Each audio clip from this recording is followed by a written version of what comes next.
శుక్లాంబరధరం విష్ణుం శశివర్ణం చతుర్భుజం ప్రసన్నవదనం ధ్యాయేత్ సర్వవిఘ్నోపశాంతయేత్. గురుర్బ్రహ్మా గురుర్విష్ణుః గురుర్దేవో మహేశ్వరః గురుః సాక్షాత్ పరబ్రహ్మ తస్మై శ్రీగురవే నమః. వ్యాసాయ విష్ణురూపాయ వ్యాసరూపాయ విష్ణవే నమో వై బ్రహ్మనిధయే వాసిష్ఠాయ నమో నమః. కూజంతం రామ రామీతి మధురం మధురాక్షరం ఆరుహ్య కవితాశాఖాం వందే వాల్మీకికోకిలం. శృతిస్మృతిపురాణానాం ఆలయం కరుణాలయం నమామి భగవత్పాదశంకరం లోకశంకరం. వాగర్ధావివ సంపృక్తౌ వాగర్ధప్రతిపత్తయే జగతః పితరౌ వందే పార్వతీపరమేశ్వరౌ. సూక్తిం సమగ్రయతున స్వయమేవ లక్ష్మీః శ్రీరంగరాజమహిషీ మధురైః కటాక్షైః. వైదగ్ధ్యవర్ణగుణగుంభనగౌరవైర్యాం కండూలకర్ణకుహరాः కవయోధయంతి. హైమోత్ఫపుండ్రమజహన్మకుటం సునాసం మందస్మితం మకరకుండలచారుగండం బింబాధరం బహుళదీర్ఘకృపాకటాక్షం శ్రీవేంకటేశముఖమాత్మనిసన్నిధత్తాం. విమలపటీ కమలకుటీ పుస్తకరుద్రాక్షశస్తహస్తపుటీ కామాక్షీ పక్ష్మలాక్షీ కలిత విపంచీ విభాసి వైరించీ. మనోజవం మరుతతుల్యవేగం జితేంద్రియం బుద్ధిమతాం వరిష్టం వాతాత్మజం వనరయూథముఖ్యం శ్రీరామదూతం శిరసా నమామి. ఆపదామపహర్తారం దాతారం సర్వసంపదాం లోకాభిరామం శ్రీరామం భూయో భూయో నమామ్యహం. నారాయణం నమస్కృత్య నరం చైవ నరోత్తమం దేవీం సరస్వతీం వ్యాసం తతో జయముదీరయేత్. హరి ఓం. పరమేశ్వర స్వరూపైన సభకి నమస్కారం. మహాభారతంలో ఆదిపర్వం చాలా ప్రఖ్యాతి వహించినటువంటి పర్వం. అందున విశేషించి ఆదిపర్వంలో గరుడోత్పత్తి అనగా గరుత్మంతుని యొక్క జననం, ఆ ఆఖ్యానమునకు చాలా విశేషమైనటువంటి ప్రాధాన్యత. నన్నయ్య గారు దానికి ఫలశ్రుతిని చెప్పారు. అది అనేక విధాలుగా మంత్రరహస్యంగా, దివ్యమైనటువంటి దర్శనంగా, అనితర సాధ్యమైనటువంటి బలపరాక్రమములతో జన్మించినటువంటి ఒక దివ్య పురుషుని యొక్క గాథగా, తల్లిని దాస్యం నుంచి విడిపించినటువంటి ఒక ఉత్తముడైన కుమారుని యొక్క చరిత్రగా, విశేషించి ఆదిపర్వం మహాభారతాన్నంతటినీ సూక్ష్మీకరిస్తుంది. అసలు మహాభారతం కథంతా ఎందుకు నడిచిందో కేవలము గరుడోత్పత్తి ఎందే ఉంటుంది. ఆ వినత కద్రువ కశ్యప ప్రజాపతి ఆ కథ పునాదిగా చేసుకుని మిగిలిన మహాభారతాన్నంతటినీ నిర్మాణం చేయడం జరిగింది అంటే కల్పిత కథగా సృష్టించారని నా ఉద్దేశ్యం కాదు. కానీ జాగ్రత్తగా పరిశీలనం చేసినప్పుడు కశ్యప ప్రజాపతి వినత కద్రువుల యొక్క కథయే తర్వాతి కాలంలో మహాభారతంగా పరిణమిస్తుంది. అంటే దాని ఉద్దేశ్యం ఏమిటి అంటే, ఇందులోని మనిషి దేని వలన పాడవుతాడో, దేని వలన మనిషి ఉన్నతిని పొందుతాడో, మనిషి యొక్క ప్రధానమైన బలహీనత ఏదో, ఏ బలహీనత మనిషిని పాడు చేసేస్తుందో, ఒక చెట్టు యొక్క తొర్రలో ప్రారంభమైనటువంటి అగ్నిహోత్రం చిట్ట చివరికి ఆ చెట్టుని ఎలా కాల్చేస్తుందో, అలా మనకి సంతోషంగా కనిపించేటటువంటి ఏ గుణం చిట్ట చివరికి మనని ఆశ్రయించిన వారిని కూడా నశింపచేస్తుందో, అటువంటి విశేషములతో కూడినటువంటి ఆఖ్యానము ఈ గరుడోత్పత్తి. అందుకే దానికి పెద్దలు చాలా ప్రాధాన్యత ఇస్తారు. అటువంటి కథని మనం మహాశివరాత్రి నాడు చెప్పుకోగలగడం కేవలం ఈశ్వరుని యొక్క నిర్హేతుక కృపాకటాక్ష వీక్షణము. నిన్నటి రోజున మీతో నేను మనవి చేసి ఉన్నాను, నీ తండ్రికి శిష్యుడైనటువంటి ఆస్తికుని వలన జనమేజయుడి చేసినటువంటి సర్పయాగం ఆగింది అన్న మాటని సహస్రపాదుడు చెప్పినటువంటి కారణం చేత రురువు పాముల్ని చంపడం అనేటటువంటి విషయాన్ని పక్కన పెట్టి ఒక ఉత్తముడైన బ్రాహ్మణుడు ఎలా జీవించాలో అటువంటి జీవనాన్ని ప్రారంభం చేశాడు. మీరు కొంచెం జాగ్రత్తగా గమనిస్తే పురాణ కథల్లో మీకు ఒక ప్రత్యేకమైన విషయం కనిపిస్తుంది. ఎప్పుడూ ఎవరి గురించి మాట్లాడతారంటే బ్రాహ్మణుడి గురించే మాట్లాడుతుంటారు. మీరు చూడండి, మిగిలిన వారి కన్నా కూడా తప్పు చేసినా బ్రాహ్మణుణ్ణి ఎత్తి చూపిస్తారు, మంచివాడైనా బ్రాహ్మణుణ్ణి శ్లాఘిస్తారు. బ్రాహ్మణుడికి ఉండవలసిన గుణాల్ని 1కి 10 మాటలు చెప్తారు. కారణం ఏమిటో తెలుసా అండి? ఒక్కటే, బ్రాహ్మణోస్య ముఖమాసీత్ బాహూరాజన్యత్కృత అని పురుష సూక్తం. కళ్ళు సరిగ్గా చూశాయనుకోండి తొట్టుపడే అవకాశం ఉండదు. జ్ఞానేంద్రియములన్నీ ముఖమునందున్నట్టే బ్రాహ్మణుడు సమాజమును నడిపించవలసిన వాడై ఉంటాడు. ఆయన నిరంతరము అధ్యయనశీలి కావాలి. ఆయన ఎప్పుడూ గ్రంథపఠనం చేస్తూ ఉండాలి. ఆయన ఈశ్వరానుగ్రహమును అపేక్షించి వేదమును ప్రమాణముగా స్వీకరించి వేదం చెప్పినటువంటి విషయాల మీద తిరుగులేని నమ్మకంతో భగవదార్చన నిపుణుడై తాను ఈశ్వరుని యొక్క అనుగ్రహాన్ని పరిపూర్ణంగా పొందుతూ ఆ అనుగ్రహం చేత సమాజానికంతటికీ కూడా మేలు చెయ్యగలిగిన వాడై ఉండాలి. బ్రాహ్మణుడు నోరు విప్పి మాట్లాడినటువంటి మాటలు సమాజానికి ఒక మంచి త్రోవని చూపించగలగాలి. మనసులను పట్టి ఉన్నటువంటి దుర్గుణములు ఏ ఉంటాయో అవి తమంత తాము పరిశీలించుకుని, నిజమే ఈ గుణం వల్ల మనం పాడైపోతున్నామని వ్యక్తులు తెలుసుకుని తమని తాము దిద్దుకునేటటువంటి ఆ బుద్ధిని బ్రాహ్మణ వాక్యము ద్వారా సమాజమునందు తెలియవలసి ఉంటుంది. అటువంటి బ్రాహ్మణుడే చెడిపోయాడు అనుకోండి, చాలా ప్రమాదకరం కదా. ట్రైన్లో అన్ని కోచ్ల్లో ఉన్న వాళ్ళు నిద్రపోయినా పర్వాలేదు, ఇద్దరు మాత్రం నిద్రపోకూడదు. అసిస్టెంట్ డ్రైవర్ నిద్రపోతూ డ్రైవర్ నడిపినా ప్రమాదం లేదు. అసలు నిజానికి అది కూడా ఒక రకంగా ప్రమాదమే.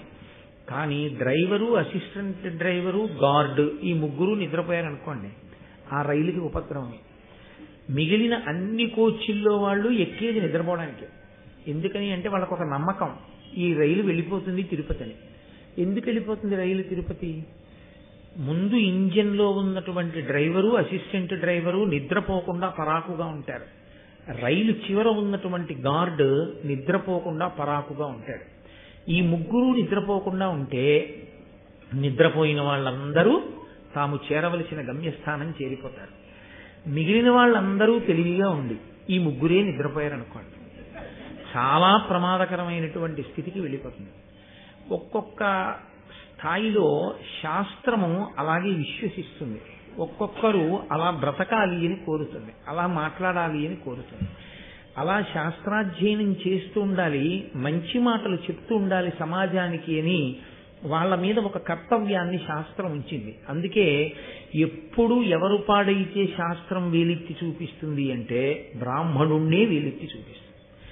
ఆ బ్రాహ్మణుడు మంచివాడైతే, సమాజానికి పనికొచ్చేవాడైతే అతన్ని రక్షించమంటుంది. ఎందుకో తెలుసా అండి? ఒక్కటే కారణం, దానములన్నిటిలోకి ఏ దానము గొప్ప అని అడిగారు. సాధారణంగా మనం ఏమంటామంటే అన్నదానము గొప్ప అంటాం. మంచిదే, నేను కాదంటలేదు, దాన్ని నేను వ్యతిరేకించి మాట్లాడటం లేదు. కానీ అన్నిటికన్నా చాలా గొప్ప విషయం ఏది అంటే ఒక మంచి మాట చెప్పడమే. అది శాస్త్రం. ఒక్క చెడ్డవాడి యొక్క మనసు మారి మంచివాడిగా మారాడనుకోండి, ఆ కుటుంబం, ఆయన చుట్టుపక్కల ఉన్నవాళ్ళు, సమాజము అంతా శాంతిని పొందుతుంది. అందుకే మంచి మాటలు చెప్పాలి అంటే ఏదో తనకు అనుష్ఠానం లేకుండా, తాను ముందు అలా ప్రవర్తించకుండా ఇతరులకు చెప్పే అధికారం లేదు. సంధ్యావందనం చెయ్యండి అని చెప్పే ముందు తాను సంధ్యావందనం చెయ్యాలి. వేదము ప్రమాణము అని చెప్పే ముందు తాను వేదమును ప్రమాణముగా అంగీకరించాలి.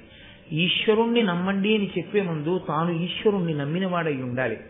4 మంచి మాటలు చెప్పే ముందు తాను 4 మంచి గ్రంథములను చదివినవాడై ఉండాలి. తాను మంచి మాటలు చెప్పేటప్పుడు తన స్వంతంగా ఏమీ చెప్పక్కర్లేదు. వ్యాస వాల్మీకాదులు ఏం చెప్పారో వాటిని చెప్పగలిగితే చాలు. యథార్థ కోణంలో వాళ్ళు ఏం చెప్పారో ఆ మాటని చెప్తే అవి ఎప్పటికీ ప్రజలందరికీ కూడా మార్గదర్శకములు, కరదీపికలే. దాని చేత సమాజము ఉద్ధరింపబడుతుంది. అందుకే సన్యసించి పీఠాధిపత్యంలో ఉన్న మహాపురుషులు కూడా అనుగ్రహ భాషణం చేస్తారు. ఎందుకు చేస్తారు అంటే నిజానికి వాళ్ళ స్వరూపం మౌనం. వాళ్ళల్లో వాళ్ళు రమిస్తూ ఆత్మగా ఆనందమును అనుభవిస్తూ ఉంటారు.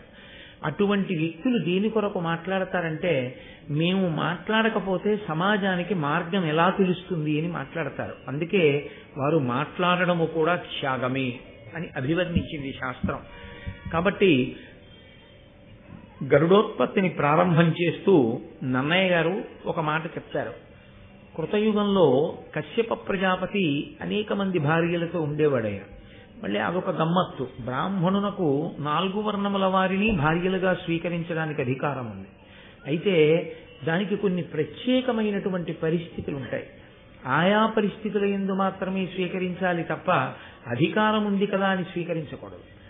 ఏకపత్ని వ్రతమే అన్నిటికన్నా సర్వోత్కృష్టమైనటువంటి వ్రతం. కానీ కొన్ని కారణముల చేత 4 వర్ణముల వారిని వివాహం చేసుకోవడం అనేటటువంటిది బ్రాహ్మణుడికి శాస్త్రంలో అంగీకరింపబడినటువంటి సిద్ధాంతం. కశ్యప ప్రజాపతి అంతమంది భార్యల్ని స్వీకరించాడు అంటే కారణం ఒక్కటే. చతుర్ముఖ బ్రహ్మగారు ఆయన్ని ఆదేశించాడు. ఈ భూమి మీద ఎన్నో రకాలైనటువంటి ప్రాణిజాతము ఉత్పత్తి జరిగేటట్టుగా చాలా గొప్ప తేజస్సు కలిగిన వాడివి కనుక, నీవు ప్రజాపతివి కనుక, నా పుత్రుడు కనుక ప్రజోత్పత్తి జరగడం కోసం అనేకమైన ప్రాణులు సృజింపబడాలి. ఇన్ని రకాలైన ప్రాణులు సృజింపబడడానికి నీవు తగినటువంటి పరిశ్రమ చేయవలసినది అని ఆజ్ఞాపిస్తే, ఈ భూమి మీద ఉన్నటువంటి అనేక రకములైనటువంటి ప్రాణులు పాములతో సహా అన్నీ కశ్యప ప్రజాపతి బిడ్డలే. ఆ మాటకొస్తే ఈ భూమి కూడా కశ్యప ప్రజాపతిది. కాశ్యపి అని పేరు. ఈ భూమిని కశ్యప ప్రజాపతి దానం పట్టాడు. అందుకే కశ్యప ప్రజాపతి యొక్క స్పర్శ లేకుండా మీకు ఎక్కడ ఏది ఉండదు. అంతటి మహాపురుషుడైన ఆ కశ్యప ప్రజాపతికి ఉన్న భార్యలలో వినత, కద్రువ, లేదా కద్రువ వినత పెద్ద భార్యగా, వాళ్ళిద్దరూ కూడా ఆయన భార్యలు. ఇద్దరే భార్యలు మాత్రము కాదు, వాళ్ళిద్దరూ కూడా ఆయన భార్యలు. ఈ కథకి సంబంధించినంత వరకు ఆ ఇద్దరు భార్యల యొక్క విశేషమే ప్రముఖముగా అవసరము కనుక కశ్యప ప్రజాపతి భార్యలుగా ఇద్దరి గురించే ప్రస్తావన చేయబడుతూ ఉంటుంది. వారు భర్తని ప్రార్థన చేశారు, నీ తేజస్సు వలన మేము సంతానమును పొందాలని అనుకుంటున్నాము. ఇలా అడిగే ముందు కొన్ని వేల సంవత్సరములు ఆయనకి పరిచర్య చేశారు.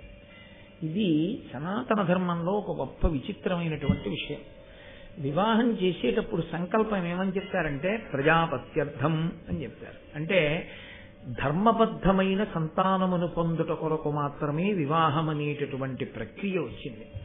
ఆర్షధర్మం చాలా చాలా గొప్పది. ఎందుచేతనంటే మనిషి యొక్క బలహీనతని బలంగా మార్చే ప్రయత్నం చేస్తుంది. నువ్వు ఇది చెయ్యకూడదు అని చెప్పి విడిచిపెట్టేశాను అనుకోండి, అది చెయ్యకుండా మీరు ఉండలేరు.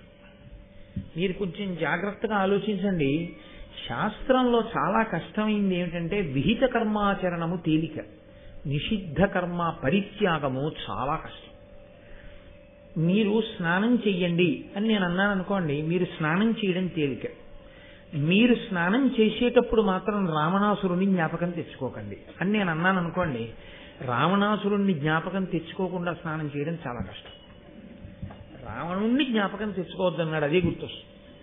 నిషిద్ధ కర్మని విడిచిపెట్టలేడు, అది మనిషి యొక్క బలహీనత. దానికి కారణం ఏమిటి అన్నది నిన్న నేను మీతో ప్రస్తావన చేశాను. కోట్ల జన్మలుగా తరువుకొచ్చినటువంటి వాసనా బలం మనిషిని ఒక స్థాయిలో నిలబడనివ్వదు, కిందకి లాగేస్తూ ఉంటుంది. రామకృష్ణ పరమహంస ఒక ఆఖ్యానం చెప్తుండేవారు. గోడ పట్టుకుని పైకి ఎక్కి వెళ్ళిపోతుంటుంది ఒక్కొక్క ప్రాణి. దాన్ని క్షత్రియులు కోటల్ని స్వాధీనం చేసుకునేటప్పుడు దాని తోక పట్టుకుని తోకకు తాడు కట్టి పైకి ఎక్కుతూ ఉంటారు. వెనకటికి పిల్లలు దాని మీద కొంచెం కోపం వచ్చి దాన్ని ఇబ్బంది పెట్టాలని దాని తోకకి పెద్ద పెద్ద రాళ్లు కట్టారు. అది 4 అడుగులు పైకి ఎక్కేది, తోక బరువు కింద పడిపోయేది. అలా అనుష్ఠానంలో 4 అడుగులు ముందుకేస్తే 10 అడుగులు వెనక్కి లాగేస్తుంది. ఏది అంటే నిషిద్ధ కర్మని పరిత్యజించలేని బలహీనత. ఏది చెయ్యవద్దు అని శాస్త్రం చెప్పిందో అది చెయ్యకుండా మనిషి ఉండలేడు. దాన్ని గెలవడమే చాలా చాలా కష్టం. మనకి శాస్త్రంలో ప్రజాపత్యర్థం అని వివాహానికి మంత్రం శాస్త్రం ఎందుకు చెప్పిందో తెలుసా అండి? ఇది సనాతన ధర్మం యొక్క గొప్పతనం, ఋషుల యొక్క గొప్పతనం. ఒక వయస్సు వచ్చిన తరువాత మనసు కామమును పొందడము అనేటటువంటిది ప్రకృతి సహజమైనటువంటి విషయం. ఈ కామాన్ని వరంగా ఎవరు వాడుకుంటాడో వాడు అభ్యున్నతిని పొందుతాడు. వరంగా వాడుకోవడం మన ఇష్టమే.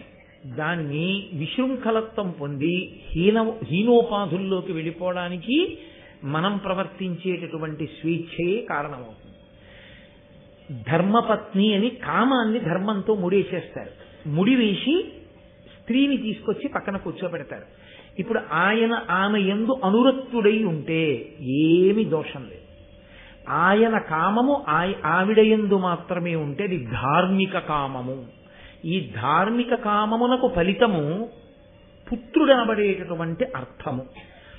డబ్బు ఎలా ఉపయోగపడుతుందో అలాగే కొడుకు అనబడేటటువంటి అర్థం కూడా అనేక ప్రయోజనములను తీసుకొస్తాడు. తాను సంధ్యావందనం చెయ్యలేని రోజంటూ వస్తే కొడుకు చేస్తాడు తన బదులు. తనకి ప్రాణోత్క్రమణం అయిపోతుంటే 1,00,000 తేళ్లు కుట్టిన బాధ కలుగుతుంది అంటుంది గరుడ పురాణం. అప్పుడు కొడుకు ఒళ్ళో తల పెట్టుకుని ప్రాణోత్క్రమణం అవుతుంటే చాలా మనసు ప్రశాంతంగా ఉండి ఆ బాధ ఉండదు అంటుంది. ప్రాణోత్క్రమణ సమయమునందు మరణవేదనలో విపరీత దుఃఖం కలగకుండా ఉంచగలిగిన ఏకైక స్థానం పుత్రుడి యొక్క ఒడి ఒక్కటే.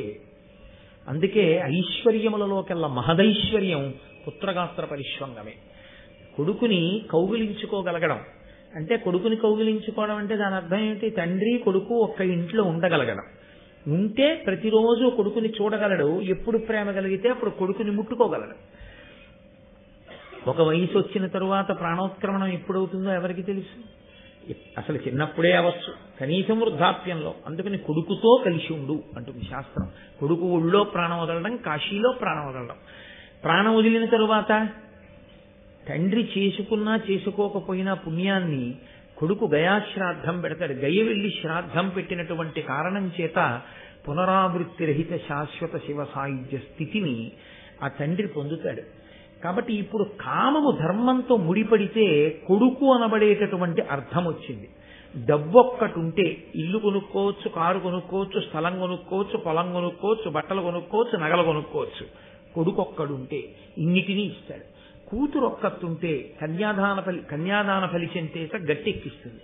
కాబట్టి ఈ సంతానము కలగడం కొరకు మాత్రమే వివాహం. ఆ సంతానమే కలగకపోతే ఆ వివాహము ఇబ్బందికరమైపోయింది అని గుర్తు. కాబట్టి వివాహమునందు సంకల్పం ఒక్కటే, ప్రజాపత్యర్థం, బిడ్డల కొరకు. ధర్మంతో కామాన్ని ముడివేస్తారు తప్ప కేవలము కామోపభోగం కొరకు గృహస్థాశ్రమంలో ప్రవేశించడం అన్నది సనాతన ధర్మమునందు లేనే లేదు. అసలు దాని కొరకు అది లేదు. అందుకే ప్రజాపత్యర్థం. కాబట్టి ఇప్పుడు పుట్టేటటువంటి సంతానము తేజోవంతులు కావాలి. ఆ తేజోవంతులైనటువంటి సంతానము తనని ఉద్ధరించడంతో సరిపోదు. వాడు తప్పు పని కాని చేశాడో, చెయ్యకూడని పనులు వాడు చేశాడో, అంతకుముందు పుణ్యం చేసుకుని స్వర్గలోకానికి వెళ్ళి ఎన్నో దాన ధర్మాలు చేసినటువంటి స్వర్గలోకంలో ఉన్న 7 తరాల వాళ్ళని తీసుకొచ్చి నరకంలో తారేస్తారు. ఇలాంటి వాడిని కన్నావు, ఇదిగో 7 తరాల్లో పుట్టాడు అలాంటి వాడని. అందుకే కొడుకుని కనడంతో సరిపోదు, ఆ కొడుక్కి సరి అయినటువంటి బుద్ధి నేర్పించడం కూడా తండ్రి యొక్క కర్తవ్యంగా ఉంటుంది. అందుకే ఒక్క సరి అయిన భార్య లభించకపోతే ఆ జన్మ పోతుంది. సరి అయిన పుత్రుడు జన్మించకపోతే తనతో పోదు, 7 తరాలు పోతాయి. అందుకే పూర్వం ఏం చేసేవారంటే, ధర్మపత్నిని స్వీకరించగానే కేవలము కామోపభోగము కాదు, ధర్మపత్నితో కలిసి ఈశ్వరార్చన చేసేవారు. ఇప్పటికీ మనకి వివాహ కాండలో యథార్థం మనకు స్థాళీపాకము అని ఒకటి ఉంది. అందులో వడ్లు దంచాలి. నేను నిన్నటి రోజున మీతో మనవి చేశాను, అది ఎంత ముఖ్యమైందో. భర్త హోమం చేస్తుంటే వధువు వడ్లు దంచుతుంది. వడ్లు దంచి ఆ అన్నంతో కొంతమంది బ్రాహ్మణులకి ఔపోసన పోసుకుంటారు. ఆ రోజున పోసుకుని భోజనం పెట్టాలి. అక్కడతో గృహస్థాశ్రమం నిజానికి ప్రారంభం. అగ్నికార్యం తర్వాత చేయవలసిన మంచి పని. దైవ కార్యములను చేసి అది ఎవరు ప్రధానంగా దానికి కర్త? పిల్లవాని యొక్క తండ్రి. ఆయనకి ధర్మం తెలిసి ఉండాలి. తన వంశంలో అటువంటి తేజోవంతులు కలగాలి అంటే కొడుకు చేత సత్కార్యములను చేయించాలి. ధార్మికమైనటువంటి కార్యములు, ఈశ్వరోపాసన కొంతకాలము చేసిన తరువాత భార్య అభ్యర్థించేది. నేను నీ వలన సంతానాన్ని పొందాలనుకుంటున్నానయా, ఇది నా హక్కు, నీ తేజస్సుని నేను భరించాలి, భరించి నీ రూపాన్ని లోకంలో నేను నడిచేటట్టు చెయ్యాలి. ఆత్మావై పుత్రనామాసి, తండ్రి యొక్క జీవితమునకు కొనసాగింపుయే కొడుకు. తండ్రియే కొడుకుగా భూమి మీద తిరుగుతాడు అని. అందుకే ఒక్క ధర్మపత్ని గర్భంలోంచి మాత్రమే ఆ బిడ్డడు రావాలి. కాబట్టి నీ తేజస్సును నా యందు ప్రవేశపెట్టి ధార్మికమైన సంతానమును నా యందు ఉత్పాదన చేయవలసినది అని పత్ని అభ్యర్థన చేసేది. ఒకనాడు కామము అంత ధర్మబద్ధము. అలా వినత కద్రువ అడిగారు కశ్యప ప్రజాపతిని, నీ వలన మేము సంతానాన్ని పొందాలనుకుంటున్నాం. ఇప్పుడు కశ్యప ప్రజాపతి అన్నాడు, తప్పకుండా మీకు ఎటువంటి సంతానాన్ని పొందుదామనుందో నాకు చెప్పండి. మీకు సంతానాన్ని పొందుదామనుంది మంచిదే, నేను కాదంటలేదు. కానీ ఎటువంటి సంతానం కావాలని మీరు అనుకుంటున్నారు? ఆయన నీకు ఇలాంటి సంతానం కలుగుతుంది, నీకు ఇలాంటి సంతానం కలుగుతుందని తన వాక్కు చేత నిర్ణయం చెయ్యగలిగినటువంటి మహాపురుషుడే. అయినా ఆయన తాను నిర్ణయించలేదు. ఎందుకు నిర్ణయించలేదు అంటే ఒక్కటే కారణం. కశ్యప ప్రజాపతి తామరాకు మీద నీటి బొట్టు లాంటి వాడు. రాక్షసులు ఆయన బిడ్డలే, దేవతలు ఆయన బిడ్డలే. ఆయన మాత్రం ఎప్పుడూ బ్రహ్మజ్ఞానంలో రమిస్తూ ఉంటాడు. ఆయన దేనిని అంటిపెట్టుకునేటటువంటి స్వభావం ఉన్నవాడు కాదు. సంసారము నుండి తరించిన మహాపురుషులే సనాతన ధర్మమునందు ఎక్కువ. ఋషులందరూ సంసారంలో ఉన్నవాళ్ళు గారు. కాబట్టి కశ్యప ప్రజాపతి అటువంటి వాడు కనుక తన పత్నులను అడిగాడు, మీకు ఎటువంటి సంతానం కావాలని మీరు కోరుకుంటున్నారు అంటే, కద్రువ మొట్టమొదట కోరుకుంది. అనలతేజులు దీర్ఘతేహులునైన ఎట్టి తనూజులన్ వినుత సత్వుల కోరె కద్రువ వీవురం కడువేట్కతో వినత కోరె సుపుత్రులన్ భుజవీర్యవంతుల వారికంటను బలాధికులైన వారి కడింది వీరుల నిద్దరం. ఇదొక చమత్కారం. మహానుభావుడు నన్నయ్య భట్టారకుడు ఎంత ఆశ్చర్యకరంగా రచన చేస్తారో. అది ఆయన ఋషి మహానుభావుడు. మొదట కద్రువ కోరుతోంది అగ్నిహోత్రంతో సమానమైనటువంటి తేజస్సు కలిగినటువంటి వాళ్ళు, విశేషమైనటువంటి బలమున్న వాళ్ళు, చాలా పొడుగైనటువంటి దేహములు కలిగినటువంటి వాళ్ళు, చాలా సత్వమున్నటువంటి వాళ్ళు. నాకు అనేక మంది సంతానం కావాలి. ఆయన ఒక చిరునవ్వు నవ్వాడు. ఇలా వినత వంక తిరిగాడు. ఇందులో మనస్థితి అని మళ్ళీ ఒక మాట ఉంటుంది. మనస్థితి అంటే ఎంత అక్క చెల్లెళ్ళైనా తోడుకోడాళ్ళు కదండి. అందుకని ఇప్పుడు వీళ్ళిద్దరికీ ఏమిటంటే ఒకరికి పుట్టేటటువంటి బిడ్డల బలం కన్నా బలవంతులు ఉండాలని. కద్రువ ముందేమనుకుందంటే 1000 మంది పిల్లలు, దీర్ఘదేహులు, అంత పొడుగైన శరీరం ఉన్నవాళ్ళు, అంత గొప్ప తేజస్సు ఉన్నవాళ్ళు, అంత బలవంతులు నేను కోరుకున్నాను. ఇప్పుడు ఆవిడ మనసులో ఏదైనా కోపం ఉంటుందా అంటే ఉంది అని చెప్పడం చాలా కష్టం. ఎందుకంటే ఆవిడ కోరి ఊరుకుందంతే. వెంటనే వినత వంక చూశాడు కశ్యప ప్రజాపతి. ఆవిడంది, ఈవిడ ఎంత బలం ఉన్న పిల్లలు కావాలని కోరుకుందో అంతకన్నా బలవంతులైన పిల్లలు. ఇప్పుడు ఏమవుతుంది కద్రువకి? అమ్మ బాబోయ్, దీని మనసులో ఇంతుందన్నమాట అన్న భావన వస్తుందా రాదా? ఈమె ఎంత బలవంతులైన బిడ్డలు కావాలని కోరుకుందో అంతకన్నా బలవంతులైనటువంటి బిడ్డలు సుపుత్రులన్. ఇది చాలా గొప్ప మాట విషయం. ఒక తండ్రి సంతోషించవలసినటువంటి మాట అక్కడ వేసింది. ఇది వినత యొక్క అదృష్టం. ఆ మాట ఆవిడ నోటి వెంట రావడమే అదృష్టం. సుపుత్రులన్, సుపుత్రులైతే తల్లి కీర్తి కన్నా తండ్రిని బాగా ఉన్నతమైనటువంటి స్థానంలో నిలబెడతాడు. తల్లి సరే, తల్లిని ఆనందపరుస్తాడు, కానీ ఆ కొడుకు వలన ముందు పేరు పొందేటటువంటి వాడు ఎవరంటే తండ్రి. కాబట్టి సుపుత్రులైనటువంటి వారు నాకు కావాలి. అపారమైనటువంటి బలపరాక్రమములు కలిగిన వారు, కద్రువుకి పుట్టబోయేటటువంటి సంతానము కన్నా బలము కలిగినటువంటి వారు 2 పుత్రులు నాకు కావాలి. ఆమె అనేక మంది అని అడిగింది, ఈవిడ 2 అంది. 2 పుత్రులు కావాలి. కశ్యప ప్రజాపతి అన్నారు, తథాస్తు, అలాగే జన్మించెదరుగాక. ఇప్పుడు ఆయన ఏం చెయ్యాలి? వాళ్ళు కోరుకున్న బిడ్డలు ఎలాంటి వాళ్ళు కావాలనుకున్నారో అలాంటి బిడ్డలే పుట్టాలంటే దైవానుగ్రహాన్ని సంపాదించాలి. అందుకని ఆయన పుత్రకామేష్ఠి చేశాడు. ఇక్కడ మీరు ఒక శాస్త్ర రహస్యాన్ని కొంచెం జాగ్రత్తగా పట్టుకోవాల్సి ఉంటుంది. తేజోవంతమైన సంతానము కలగడానికి కారణము ఒక్కటే. వంశంలో ఎక్కడో మహాపురుషులు ఉంటారు. ఎక్కడో మహాపురుషులు, అపారమైనటువంటి భగవద్భక్తి తత్పరులు, చాలా ప్రసన్నమైనటువంటి హృదయంతో దాన ధర్మాదులు చేసినటువంటి వారి యొక్క పుణ్య విశేషాన్ని బిడ్డలు అనుభవిస్తారు. నేను మీకు పరమ యథార్థం చెప్తాను ఇవాళ. ఒకడికి కలిసి వచ్చి కోట్లు వచ్చాయంటే అది వాడి గొప్ప కాదు. మీరు బాగా గుర్తుపెట్టుకోండి. ఎప్పుడు వాళ్ళ వంశంలో అంతకుముందు అందరూ కోట్లున్న వాళ్ళు కారు, పరమ పేదవారు ఉంటారు. కానీ ఎప్పుడో అప్పుడు ఆ వంశంలో తండ్రో తాతో ఎవరో ఒళ్ళంతా చెమట పట్టేటట్టుగా కష్టపడి సంపాదించుకున్న 4 రూకలలో విశాల హృదయంతో పరమ ప్రేమతో ఎక్కడో అతిథికో భగవంతుడికో భగవద్భక్తుడికో తెలిసో తెలియకో ఏదో దానం చేశాడు. ఆయన చేసిన దానం ఉందే అది కోట్ల కోట్ల రెట్లై కూర్చుంటుంది. ఆ కూర్చున్న పుణ్యం ఉందే దాన్ని బిడ్డలు అనుభవిస్తారు. అనుభవించి ఈయనకి సంపద వస్తుంది. ఇప్పుడు దీని కొనసాగింపు ఎక్కడుంటుందో తెలుసా అండి? వీళ్ళు చేసే దాన ధర్మాల మీద వీళ్ళ భక్తి తత్పరత మీద ఉంటుంది. దీన్ని కేవలం దాచుకోవడమే వచ్చింది అనుకోండి, క్రమంగా క్షయమైపోతుంది. అలా కాకుండా దాన ధర్మాలు చెయ్యడం, అందులో ఒడిపిరిగి దానం, దానము ధర్మము గురువు గారిని సంప్రదించి చేయవలసి ఉంటుంది తప్పకుండా. అలా కాకుండా మీ సొంతంగా చేశారనుకోండి, అపాత్రదానం జరిగితే దాని వలన ఎంతమందికి ప్రమాదాలు వచ్చాయో దానికి బాధ్యులు మీదై కూర్చుంటారు.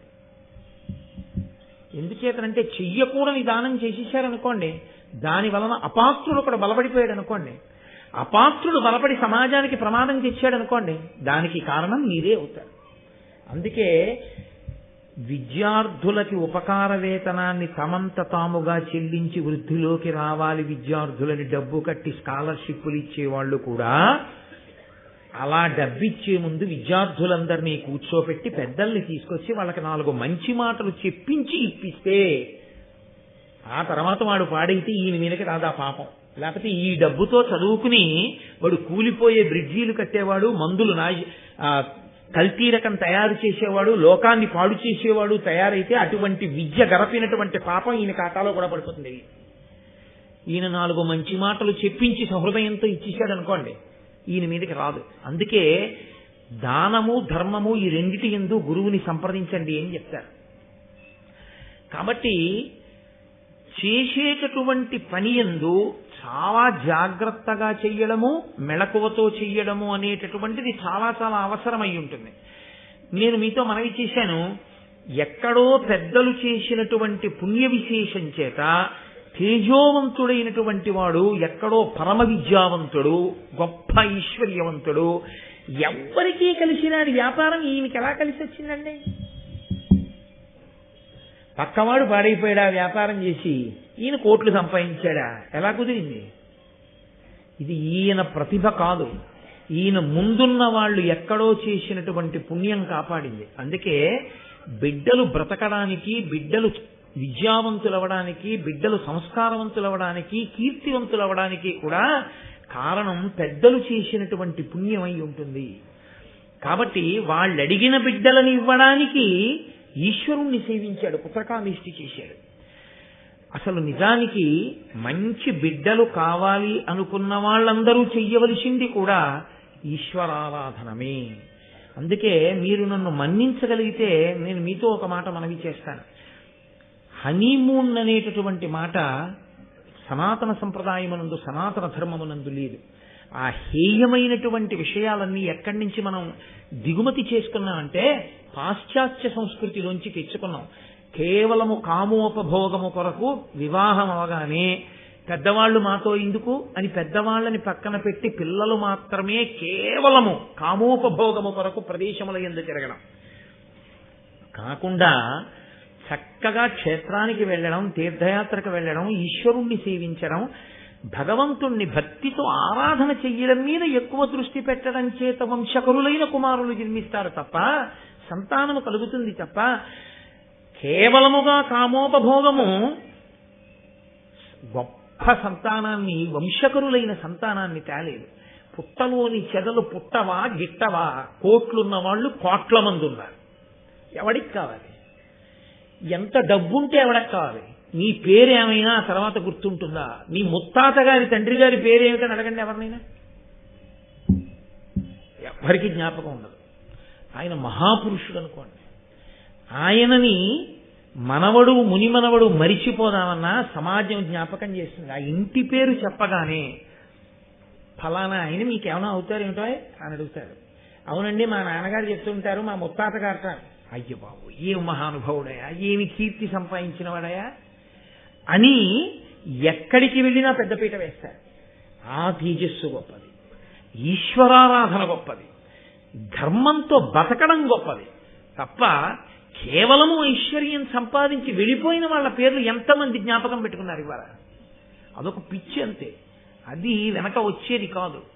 ధార్మికమైన జీవనం ఏదో అదే దేనికైనా రక్ష.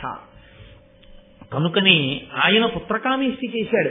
నన్నయ్య గారి భారతాన్ని కేవలం నన్నయ్య గారు కశ్యప ప్రజాపతి గురించి చెప్పాడని మీరు వినకండి, నేను చెప్పకూడదు అలాగా.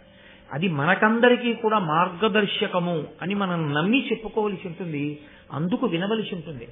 దేవాలయాల్లో భారత ప్రవచన ప్రాంగణము అని పూర్వం నిర్మాణం చేసేవారు. చాలా పెద్దలైన వారు ఎప్పుడైనా పీఠాధిపతులు లాంటి వారు వచ్చారనుకోండి, రేపు ఎప్పుడైనా కంచికామకోటి పీఠాధిపతులు, శృంగగిరి పీఠాధిపతులు ఈ దేవాలయానికి వచ్చారనుకోండి, వారు ఏమడుగుతారంటే, ఇంత పెద్ద ప్రాంగణం ఆ గుడికి, ఇక్కడ ఎప్పుడైనా రామాయణం చెప్పారా అని అడుగుతారు. ఇక్కడ రామాయణం చెప్పారండి 6 కాండలు అన్నారనుకోండి, వాళ్ళు పొంగిపోతారు. ఒక ప్రాంగణంలో రామాయణం మొత్తం వినబడితే ఆ ప్రాంగణానికి ఒక స్థాయి ఉంటుంది. ఇక్కడ ఎప్పుడైనా భారతం చెప్పారా అనరు, భారతం చదివారా అని అడుగుతారు. చెప్పడం మాట దేవుడెరుగు. భారతాన్ని దేవాలయంలో కూర్చుని చదువుతూ ఉంటే, వచ్చి కూర్చుని వింటే చాలరా, వాడి జీవితం కోట్ల కోట్ల జన్మల తర్వాత తప్ప అసలు అలా దేవాలయంలో కూర్చుని భారతం వినడో, అలా వినడానికి ఈశ్వరుడు అంగీకరించడు, చెప్పడానికి అసలు అంగీకరించడు. చెప్పాలని సంకల్పం చేస్తే అది నిజం కావాలన్నా, చెప్పాలని సంకల్పం చేసి చెప్పడం జరుగుతున్నప్పుడు కూర్చుని వినాలన్నా దేవాలయ ప్రాంగణంలో దానికి కేవలము ఈశ్వర కృపయే కారణము. అది లేకుండా వినడం జరగదు. నేను చెప్పట్లేదు ఈ మాట, మీరు కావాలంటే మహాభారత ప్రవచన సంబంధమైన వ్యాఖ్యానములు చూడండి, కోటేశ్వరరావు గారు చెప్పిన మాట నిజమో కాదో మీకు అర్థమవుతుంది. కాబట్టి ఆయన పుత్రకామేష్టి చేశాడు కశ్యప ప్రజాపతి, దేవతల యొక్క అనుగ్రహాన్ని పొందాడు. ఇప్పుడు ఆ అనుగ్రహ కారణం చేత ఆయన తేజస్సు 2 భార్యలలోకి ప్రవేశించింది. ఆ 2 భార్యలు కూడా తమ గర్భములు అండములుగా మారాయి. ఎందుకని? ఒకరు కాదు, 2 కాదు, అపరిమిత బల పరాక్రమము కలిగిన 2 బిడ్డలు కావాలని కోరింది వినత. మహాతేజోవంతులు, అపారమైన పొడుగున్న వాళ్ళు, అనేకులు బిడ్డలు కావాలని అడిగింది కద్రువ. ఇప్పుడు ఇంతమంది బిడ్డల్ని ఒక గర్భంలో మొయ్యడం చాలా కష్టం. అందుకే ఆ దేవతల యొక్క అనుగ్రహం కలిగితే ఎంత చమత్కారమైనా జరగచ్చు, ఎంత ఆశ్చర్యమైనా జరగచ్చు. కాబట్టి అండములుగా మార్చి ఈశ్వరుడు అవి బయటికి వచ్చేటటువంటి ఏర్పాటు చేశాడు. దాని వలన ఒక పక్షి గుడ్లు ఎలా పెడుతుందో అలా వాళ్ళిద్దరూ కూడా గుడ్లని ప్రసవించారు. ఆమెకి 1000 గుడ్లు కలిగాయి కద్రువకి, వినతకి 2 గుడ్లు కలిగాయి. ఇప్పుడు ఈ గుడ్లు పొదగబడాలి. తమంత తాముగా పొదగబడడానికి కావలసినటువంటి వాతావరణాన్ని ఏర్పాటు చేసి, ఆ వాతావరణంలో అంటే గోరువెచ్చటి వాతావరణంలో ఈ 1000 గుడ్లని ఒక చోట, ఈ 2 గుడ్లని ఒక చోట పెట్టారు. 2 గుడ్లలోంచి పిల్లలు వస్తే వినతపుత్రులు వైనతేయులు, 1000 గుడ్లలోంచి పిల్లలు వస్తే కద్రువ పుత్రులు. 500 సంవత్సరములు ఎదురు చూశారు. 500 సంవత్సరములు పొదగబడిన తరువాత, అంటే అంతటి తేజోవంతమైన సంతానము కలగాలి అంటే అసలు వాళ్ళ యొక్క అండవాసము అంతకాలం జరిగింది. గర్భవాసము కొంత, అండవాసము కొంత, గుడ్డుగా పెంకులో ఉండడం ఉండి 500 సంవత్సరముల తరువాత కద్రువ ప్రసవించినటువంటి అండములలోంచి పాములు పైకొచ్చాయి. అందులో ఆదిశేషుడు, కర్కోటకుడు, తక్షకుడు, ఐరావతుడు మొదలైనటువంటి చాలా గొప్ప గొప్ప పాములు కూడా ఒక్కొక్క పాము పుట్టుకొచ్చింది. దీర్ఘ శరీరము కలిగిన వారిని కదా కోరుకుంది.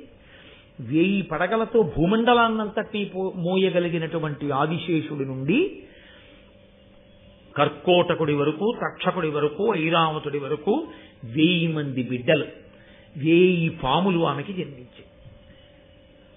కాకి పిల్ల కాకి ముద్దు. ఆవిడ ఎలా కోరుకుంది? ఆవిడికి సర్పములు కలగాలి అని ఆవిడ కోరుకుంది, కాబట్టి ఆవిడ సంతోషించింది. పాములు పుడితే భయపడలేదా అండి? పాములు పుడితే బెంగ పెట్టుకుందా అండి అని మనం అడగకూడదు.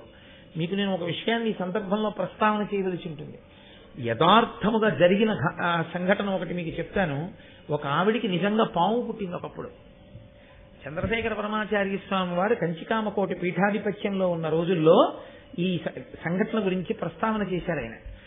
ఆవికి పాము పుడితే ఆమె తల్లితనంతో ఆ పాము పిల్లని ఎంతో ప్రేమగా పెంచుకుంది. ఆ పాము పిల్ల వచ్చి ఆవిడ పక్కలో పడుకునేది. ఆవిడ పాము పిల్లకి పాలు పట్టడం కోసమని అది వచ్చి ఆకలేస్తే అమ్మ ఒళ్ళో తిరుగుతూ ఉంటే రోటి కన్నంలో గోరువెచ్చటి పాలు పోసేది. రోటికి కన్నం ఉంటుంది కదండి. ఈ పాము ఆ రోటి కన్నంలోకి ఎక్కి పాలు తాగుతుండేది. ఒకనకొకప్పుడు ఈవిడ పుట్టింట్లో ఏదో ఒక శుభకార్యానికి వెళ్ళవలసి వచ్చింది. ఈ పిల్లని తీసుకుని వెడితే అందరూ విచిత్రంగా చూస్తారేమో, అందరూ అలా చూస్తే తనకి చిన్నతనం కాదు కానీ తన బిడ్డడు భయపడతాడేమో అని అది తల్లి ప్రేమ అంటే. ఆవిడ పాముని తీసుకెళ్ళడం మానేసి వాళ్ళ ఇంట్లో ఉన్నటువంటి ఒక వృద్ధురాలిని నేను ఒక్క 3 రోజుల్లో వచ్చేస్తాను, ఈ పావుకి ఆకలేస్తే ఒకటే గుర్తు, నా బిడ్డ ఆకలేస్తోందని వచ్చి చుట్టూ తిరుగుతుంది, అప్పుడు రోట్లో పాలు పోయి వెళ్ళి పాలు తాగి పడుకుంటుందని చెప్పింది. ఈ పాము వచ్చి గిరగిరా తిరుగుతోంది. ఆవిడ భయపడిపోయి బాబాయ్ పాము పాల కోసం వచ్చేసింది, తొందరగా పోయిపోతే ఏం చేస్తుందో అని మరుగు పాలు తీసుకెళ్లి ఆ రోటి కన్నంలో పోసింది. ఈ పాముకి అమ్మ గోరువెచ్చటి పాలు పోయడం అలవాటు. ఆ పాము వెళ్ళి గభాలను గడగడా తాగడం కోసం తొందరగా నోరు పెట్టింది. పెట్టగానే నోరు కాలిపోయి గబగబ తండుకోవడంలో నురుపుగా ఉన్న రాయి మించి రోటి కన్నంలో పడిపోయి ఆ మరుగు పాలలో ఆ పాము శరీరం విడిచిపెట్టి తల్లికి కల్లోకి వచ్చి అమ్మా నేను చనిపోయానమ్మా, రోటి కన్నంలో వేడి పాలు పోసేసిందమ్మా నాన్నమ్మా, నేను చనిపోయాను అమ్మా, నీకు తర్వాత పుట్టే బిడ్డలకి నా పేరు పెట్టుకోవా అని అడిగింది. యథార్థంగా జరిగిన సంఘటన, నేను కాదు, కామకోటి పీఠాధిపతులు పరమాచార్య చెప్పిన సందర్భం. కాబట్టి పాములకు తల్లి అయితే ఆవిడ బెంగబెట్టుకుంటుందా అని మీరు ప్రశ్న వేయకూడదు. అసలు నేను మీకు ఒక యథార్థం చెప్పనా, అన్నీ ఉన్న పిల్లల మీద తల్లికున్న ప్రేమ కన్నా అవకరాలున్న పిల్లల మీదే తల్లికి ప్రేమ ఎక్కువ. అమ్మ ఏడిచినా, అమ్మ బెంగెట్టుకున్నా, నోములు చేసినా, వ్రతాలు చేసినా ఎవరి కోసమో తెలుసా అండి? అవకరం ఉన్న పిల్లల కోసమే అమ్మ ఎక్కువ బెంగ పెట్టుకుంటుంది. పాపులైన వారు అయ్యో వీళ్ళు ఎలా మారినా చెంతకి చేరుతారని పరమేశ్వరుడు ఎలా బెంగ పెట్టుకుంటాడో అమ్మ అలా బెంగ పెట్టుకుంటుంది. అందుకే పరమేశ్వరుడు ఎటువంటి వాడో తల్లి అటువంటిది. తల్లికి పరమేశ్వరుడికి అభేదం. అంత గొప్పవాడైనా తండ్రికి ప్రథమ నమస్కారం లేదు. మాతృదేవో భవ, అమ్మకే నమస్కారం. సరే, కనుక ఆమె పరమ సంతోషంగా పరమ ప్రేమగా ఆ బిడ్డల్ని పెంచుతోంది. వినత చూసింది. చూసి ఆవిడ అతిశయము కలిగినటువంటి స్త్రీ. అతిశయము అన్న మాటకు అర్థం ఏమిటో తెలుసా అండి? విశ్వాసము అని ఒకటి ఉంటుంది, అతి విశ్వాసము అని ఒకటి ఉంటుంది. విశ్వాసము అంటే తను నమ్మినది, తను చదివినది, తను చేస్తున్నది సత్యము, ఇది మంచిది. అతి విశ్వాసము అన్న మాట ఎక్కడ వస్తుందో తెలుసా అండి? నా బుద్ధితో నేను ఆలోచించి చెప్పేది ఏది ఉంటుందో దానికి తిరుగులేదు అన్న అతిశయం. ఇది ప్రమాదకారి. ఇది ఎక్కడో అక్కడ పప్పులో కాలేయిస్తుంది. వేయించినప్పుడు ఎలా ఉంటుందో తెలుసా అండి?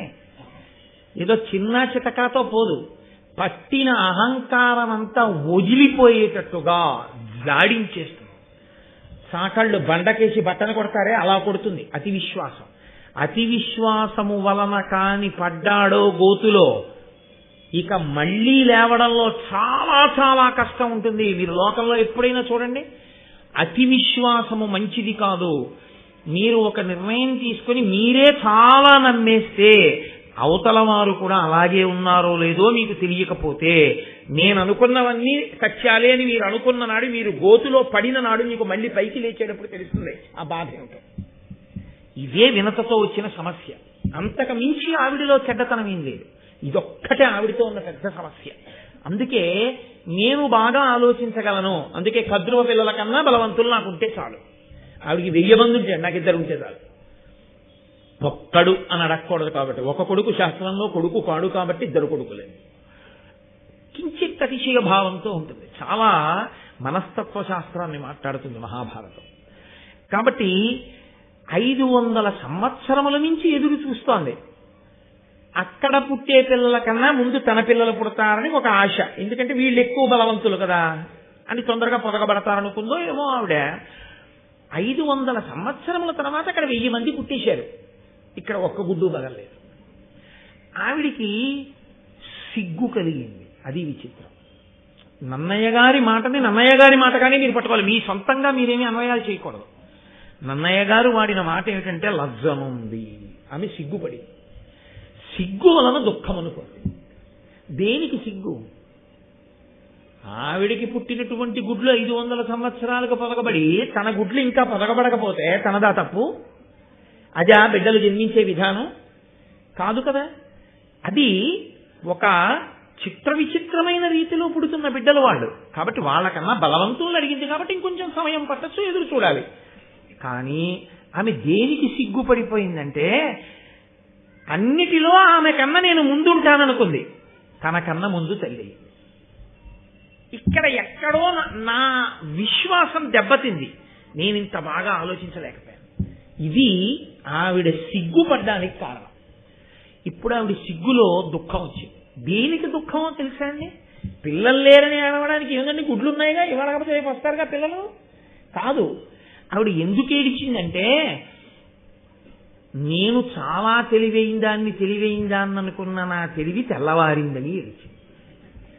ఎలా ఏడుస్తుంది? అలా ఏడిస్తే అందరి ముందు ఏడిస్తే బాగుపడిందని గుర్తు. తను ఒక్కతే ఏడిస్తే ఇంకా ఆ గోరోజనం తగ్గలేదని గుర్తు కదా.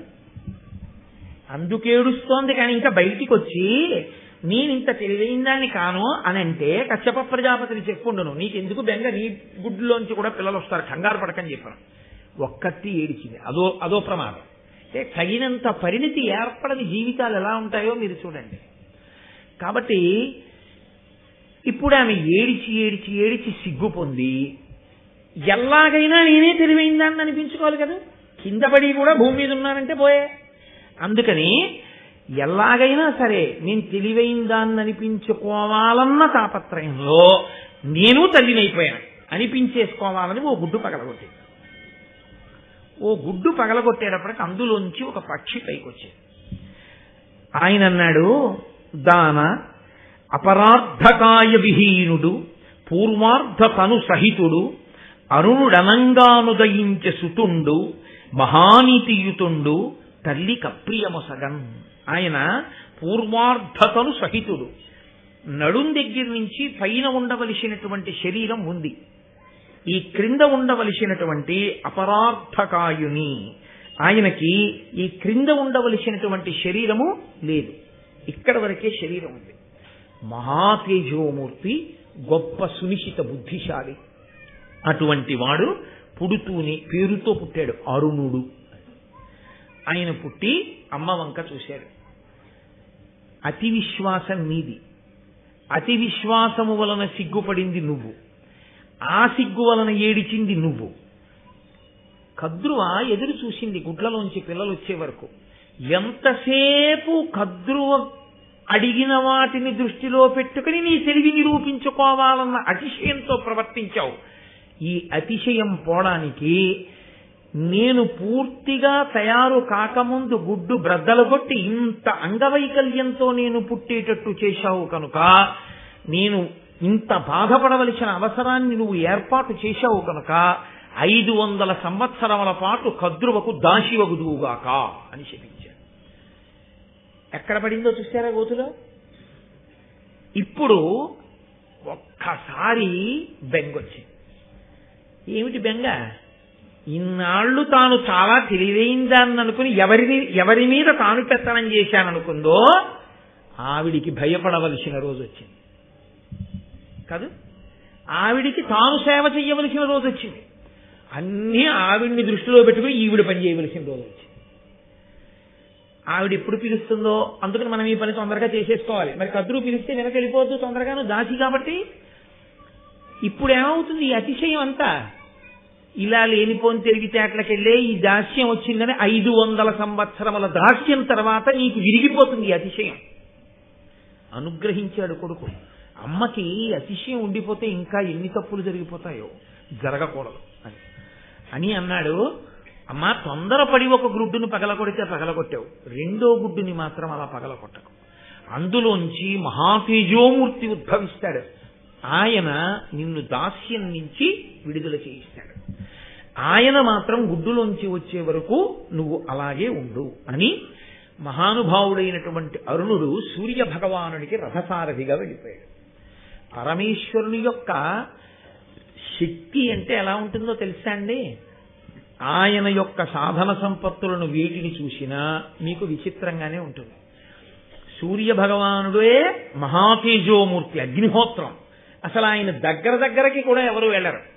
అటువంటి బ్రహ్మాండమైన తేజోరాశి అయినటువంటి సూర్యుడికి ఒక రథం, దానికి ఒకటే చక్రం. 2 చక్రాలున్న రథం అయితేనే సరిగ్గా వెళుతుంది. ఏక చక్రధరం దేవం తం సూర్యం ప్రణమామ్యహం. ఒక్కటే చక్రంతో ఉన్న రథం. ఆ రథానికి 7 గుర్రాలు. 7 గుర్రాల్ని తోరేవాడు ఒక సారథి. ఆ సారథికి నడుము కింద శరీరం లేదు, పైన శరీరం మాత్రమే ఉన్నవాడు. ఆయన రథం నడిచే మార్గం ఆధారం లేని ఆకాశం. ఆయన గమనంలో 1 నిమిషం ఆలస్యంగా ఉదయించడు, 1 నిమిషం ఆలస్యంగా అస్తమించడు. అది ఈశ్వరుని ప్రతిభ. తన దగ్గర ఉన్న సాధన సంపత్తులను బట్టి ప్రకాశించడం కాదు, తన శక్తి చేత ప్రకాశిస్తుంటాడు ఈశ్వరుడు. దాని వలన అరుణుడికి గొప్పతనం వచ్చింది, సూర్యరథ సారథి అని. సూర్యుని యొక్క తేజస్సుని తట్టుకుని సారథిగా నిలబడగలిగిన వాడంటే ఆయన ఎంత తేజోమూర్తో మీరు ఆలోచించండి. ఆయన అసలు నిజంగా ఒక గుడ్డులో పూర్ణంగా ఉంటే అసలు ఎటువంటి మహాపురుషుడు ఆవిర్భవించి ఉండేవాడు లోకానికి. కాబట్టి ఇప్పుడు అరుణుడు ఉదయించాడు. కొంతకాలం అయిపోయింది. శాపవాక్కు అమలులోకి రావాలి కదూ. ఈలోగా మహాభారతంలో ఇదో గమ్మత్తు. ఈలోగా అన్నప్పుడల్లా ఇక్కడ కుక్కాన్ని వదిలి ఇంకో కుక్కాన్ని పుచ్చుకుంటూ ఉంటాను. పూర్వం తిరుమల ఎక్స్ప్రెస్ విశాఖపట్నం నుంచి తిరుపతి వెడుతుండేది. కాకినాడ నుంచి కొన్ని బోగీలు వెళ్ళేవి.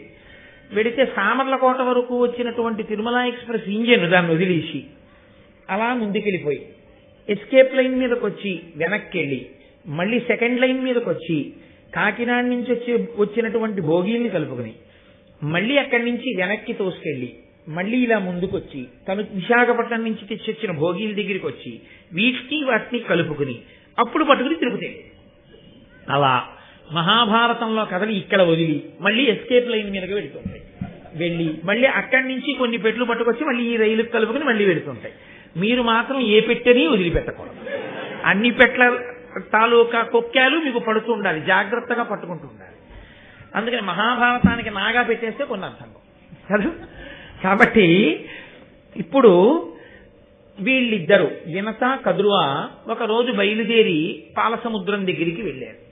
ఈలోగా జరిగినటువంటి విచిత్రం ఏంటంటే దేవతలకి రాక్షసులకి అమృతాన్ని పొందాలి అని కోరిక కలిగింది. దేవతలు రాక్షసులు కలిసి క్షీరసాగర మథనం చేస్తే అందులోంచి అమృతం వస్తుంది.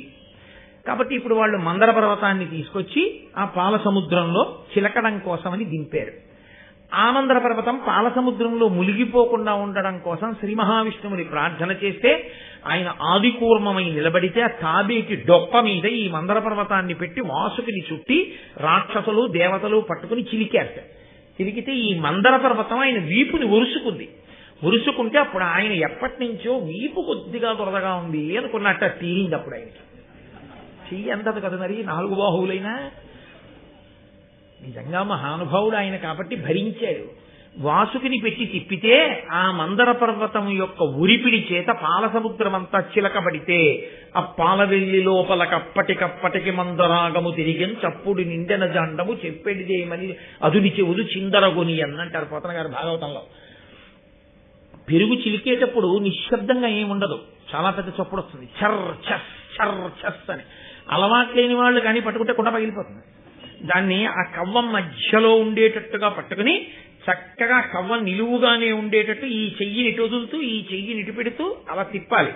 అది కొన్నాళ్ళు సాధన అయిపోతే ఇంకోళ్ళతో మాట్లాడుతూ సైకిల్ తొక్కేసినట్టు మాట్లాడుతూ ఇలా తిప్పేస్తారు. మొదట్లో అలవాట్లేకి ఇలా తిప్పేటప్పుడు కవ్వం ఇలా అడ్డంగా పడుకుంటుంది. మళ్ళీ కవ్వాన్ని తీసి నిలువుగా నించోబెట్టుకునేటప్పటికి చేతులకు ఆ వెన్నపూస కొంచెం అంటుకుని తాడు జారిపోతుంటుంది. 2 మాటలు 3 మాటలు తిప్పి ఏమిటో నాకు అర్థం కావట్లేదని ముడిపడిపోయి ఆఖరికి వేసుకున్న ఉత్తరీయం జారిపోయి వాడికి చల్ల చేయడం చేతకాక భార్యకి ఇచ్చేస్తారు ఆ కవ్వం. చెయ్యడం వచ్చేస్తే చల్ల చేయడం అదో అందం. ఆ నురుగు అది వస్తుంటే ఆ తుంపర్లతోటి ఒక్కసారి బుడిక్కలు లేకపోతే ఆ మజ్జిగంతా బయటపడిపోతుంది. అలా పడిపోకుండా కుండలోనే తిరిగేటట్టు చిలికితే వచ్చేటటువంటి ధ్వనితో ఆ కుండలోనే అంత ధ్వని వస్తే పాల సముద్రాన్ని చిలికితే ఎంత ధ్వని వస్తుంది. ఎక్కడో సమాధిలో ఉన్నటువంటి చతుర్ముఖ బ్రహ్మగారు ఉలిక్కి పడి ఏమిట్రా చప్పుడు ఏం చేస్తున్నారు రా పిల్లలు అని బయటకు వచ్చి చూసేట ఆ రోజుల్లో. అంత పెద్ద చప్పుడు వచ్చింది. సరే, అందులోంచి మొట్టమొదటి అమృతం వస్తుంది అనుకుంటే హాలాహలం వచ్చింది. మహానుభావుడు పరమేశ్వరుడు లోకములకు తండ్రి కాబట్టి ఆయన ఆ హాలాహలాన్ని పుచ్చుకుని లోకములను కాపాడాడు. తర్వాత ఉచ్చైశ్రవము మొదలైన వచ్చే ఇంద్రుడు పుచ్చుకున్నాడు. కౌస్తభం వచ్చింది, శ్రీ మహావిష్ణువు పుచ్చుకున్నారు. శ్రీ మహాలక్ష్మి వచ్చింది, శ్రీ మహావిష్ణువుని వరించింది. ధన్వంతరి అమృత పాత్రతో పైకొచ్చారు. ఇప్పుడు దేవతలు దానవులు కలిసి ఈ అమృతాన్ని జాగ్రత్తగా ఎక్కడ దాచాలి అని ఆలోచించారు. ఇంద్రుడికి అప్పచెప్దాం, ఇంద్రుడు దాస్తాడు జాగ్రత్తగాను అని చెప్పి ఇంద్రుడికి ఇచ్చారు. ఆ ఇంద్రుడు తీసుకెళ్లి దాన్ని దాస్తూ ఉండేవాడు. దాచుకుని అట్టే పెట్టాడు. దాచడం అంటే అన్ని వేళలా దాచడం అంత తేలికైన పని అని మీరు అనుకోకూడదు. కొన్ని విషయాల్ని మీరు ఎవరి దగ్గరైనా పుచ్చుకుని దాచడం చాలా ప్రమాదకరమైనటువంటి విషయం. నాకు ఓ స్నేహితుడు ఉండేవాడు. అతను ఒకసారి నాకు విషయం చెప్పాడు. అతను ఎక్కడికో ట్రాన్స్ఫర్ అయ్యాడు. అతని రూమ్ లో ఇంకొక అతను కూడా మా ఆఫీస్లో ఉద్యోగి ఉండేవాడు. పేర్లు ఎందుకు బాగుండదు. ఆ రోజుల్లో మాకు బ్యాంకులో వేసేవారు కాదు, చేతికి జీతం ఇచ్చేవారు. జీతం ఇచ్చేసేయగానే అతను రూమ్కి వచ్చి ఈ రెండో వాడు ఏం చేసేవాడంటే మొదటి వాడికి ఆ జీతం ఇచ్చేసేవాడు. నీ దగ్గర ఉంచవా, రేపు తీసుకుంటాను, జీతం మాత్రం మొట్టమొదటి నీ దగ్గరే ఉంచనివాడు. అతను అనుకునేవాడు నాకు ఇచ్చిన తర్వాత ఇతను కలిసి వస్తోంది ఇలా ఉందనుకుని పాపం ఎంతో సంతోషంగా తీసేసుకుని దాచి మర్నాడు ఇచ్చేవాడు. ఇతను దాన్ని పట్టుకెళ్ళి బ్యాంకులో వేసేసుకునేవాడు. ఓసారి అడిగాడు, ఏమైనా ఎప్పుడు నాకే ఇస్తుంటావు, నీకేమన్నా బాగా కలిసి వస్తుందా, నాకు ఏ మంచిది అంటుంటారో అని. అంటే అతను అన్నాడు, నా మొహం అదేం కాదు, రూమ్ బలమైంది కాదు కదా, తలుపులు అవిని రాత్రి దొంగాడు ఎత్తుకుపోతే నీకు ఇచ్చాను కాబట్టి ఎత్తుకుపోయాడు కాబట్టి నువ్వు ఇవ్వాలి, నాకు తెల్లారాక బ్యాంకులో వేసుకుంటాను, అందుకని నా దగ్గర పెట్టుకుని దొంగాడు ఎత్తుకుపోతే నాది పోయింది ఇచ్చేవాళ్ళు లేడు, నీకు ఇస్తే నువ్వు ఇవ్వాలి, అందుకు నీకు ఇస్తున్నాను, నీ చేయి మంచిదని ఏం కాదు.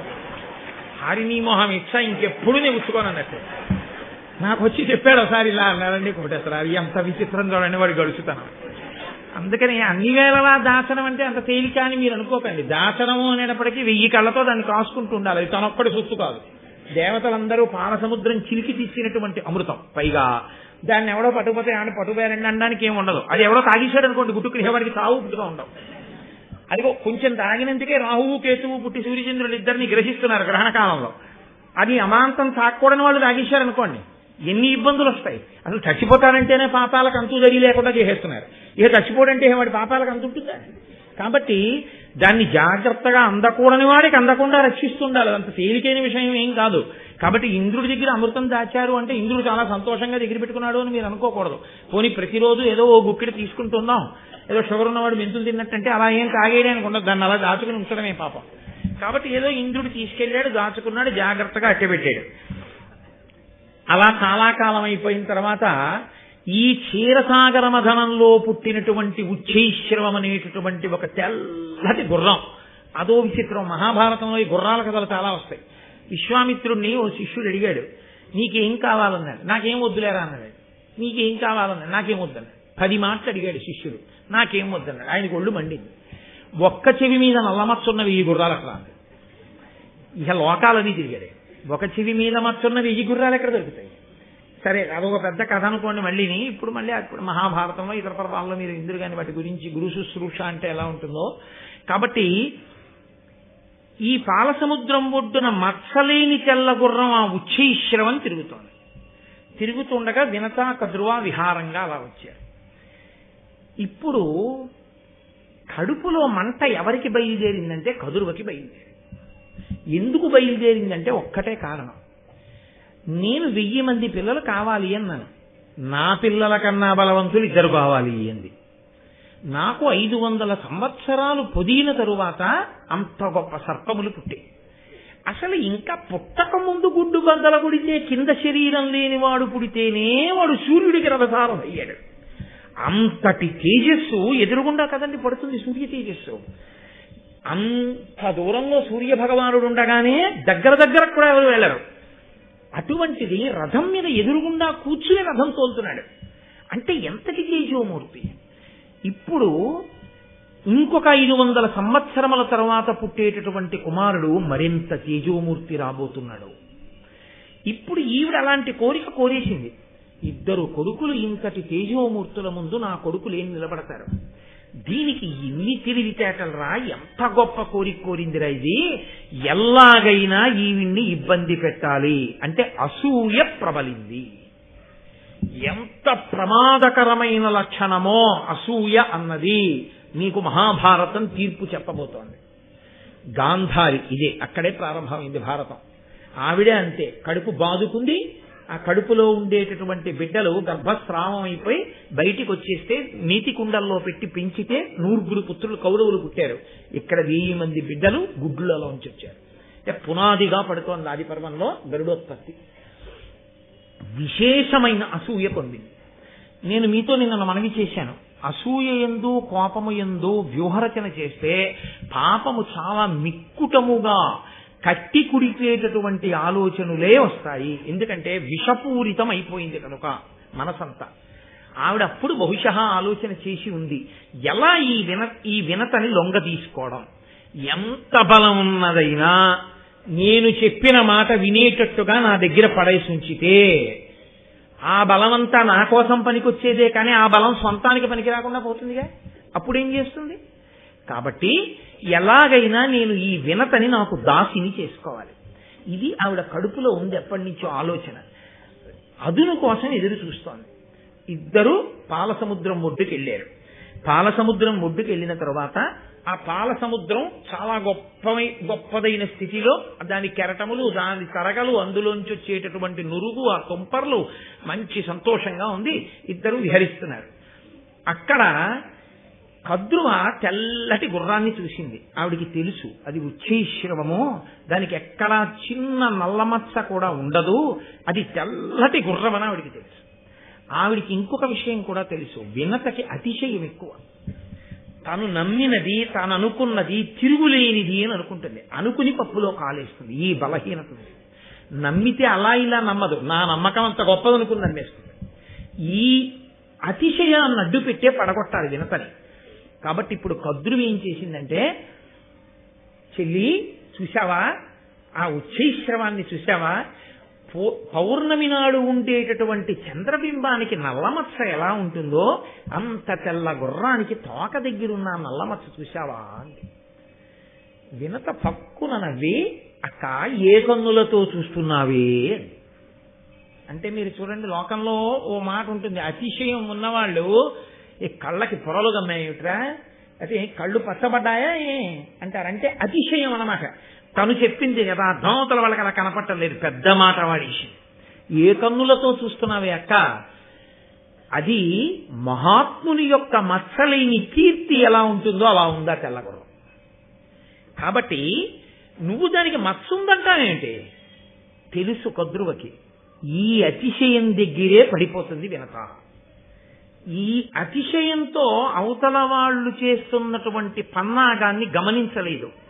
గమనించకుండా అతిగా విశ్వసించి దెబ్బతింటుంది. కాబట్టి ఇప్పుడండి,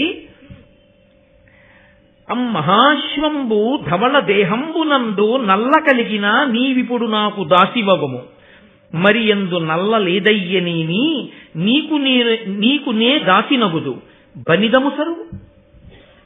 ఆవిడ ఎంత గొప్పగా మాట్లాడిందో చూడండి. కద్రువు అంటోంది, మహాశ్వంబు ధవళదేహంబునందు నల్ల కలిగిన నీవిప్పుడు నాకు దాసివగుము, మరి ఎందు నల్ల లేదయ్యనేని నీకు నే దాసినగుదు బనిదము సరువు.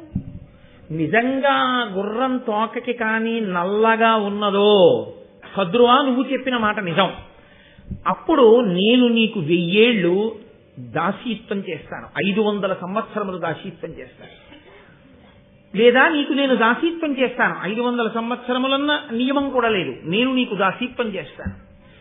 ఒకవేళ ఆ గుర్రానికి కానీ నిజంగా తోక దగ్గర నల్లగా లేకుండా తెల్లగా ఉంటే నేను గెలిచాను కాబట్టి నువ్వు నాకు దాసివి కావాలి. పందెం వేయడం అన్న మాట మీరు ఎప్పుడైనా ఉన్నప్పుడు చూడండి, ఇది పందెం వేయి అంటారు ఇలా. మీరు చూడండి, పందెం వేయండి అనరు. లేకపోతే నమ్మి కదూ పందాలు ఉద్దేశాడు ధర్మరాజు గారు. ఎక్కడి నుంచి ఎక్కడి వరకు వెళ్ళిపోయింది మహాభారత కథ.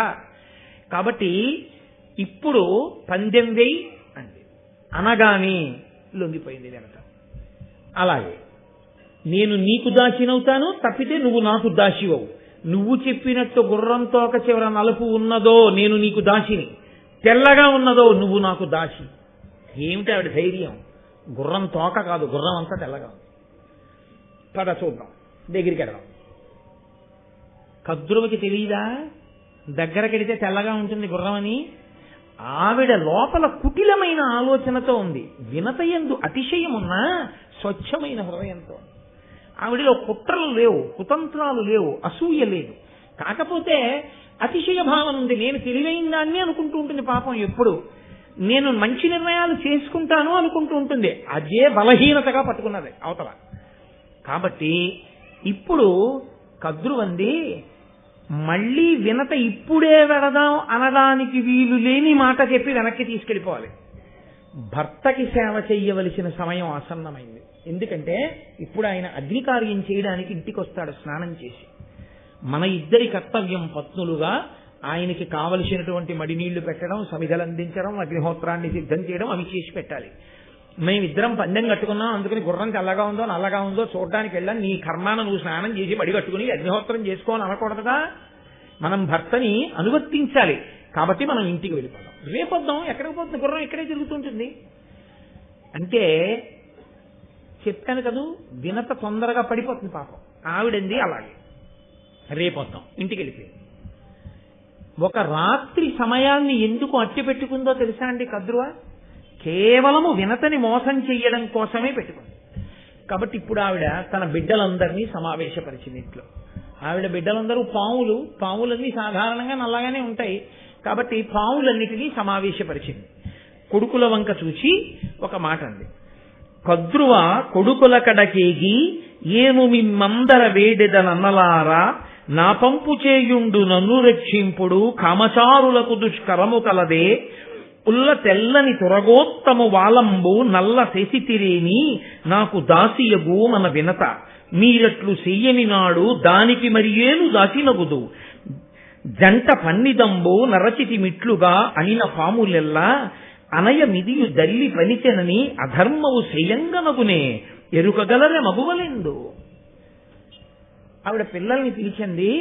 గుర్రం తెల్లగా ఉంది అన్న విషయం నాకు తెలుసు, గుర్రం తోక నల్లగా ఉంది అని పందెం కాశాను వినతతో. పందెం కూడా అటువంటి పందెం ఇటువంటి పందెం కాదు. నేను ఓడిపోతే వినతకి దాసినైపోతాను. మీరు కొడుకులు, అమ్మని రక్షించాలి. కాబట్టి మీరు ఏం చేస్తారంటే మీలో కొంతమంది వెళ్ళి ఆ పాము తోకకి చుట్టుకుంటే ఆ పాము తోక నల్లగా కనపడదు. నల్లగా కనపడేటట్టు చుట్టుకోండి. మీరు కామరూపులు. పైగా ఏదో పాములో ఉబ్బెత్తుగా ఉండవలసిన అవసరం కూడా లేదు. తోకతో సమానంగా అయిపోయి చుట్టుకోగలరు. ఎందుకంటే చుట్టుకోగలిగినటువంటి దేహం ఉంది మీకు. ఇప్పుడు నన్ను వెళ్ళి దీనికి చుట్టుకోమన్నారనుకోండి, నేనేం చుట్టుకుంటాను? చుట్టుకోలేను.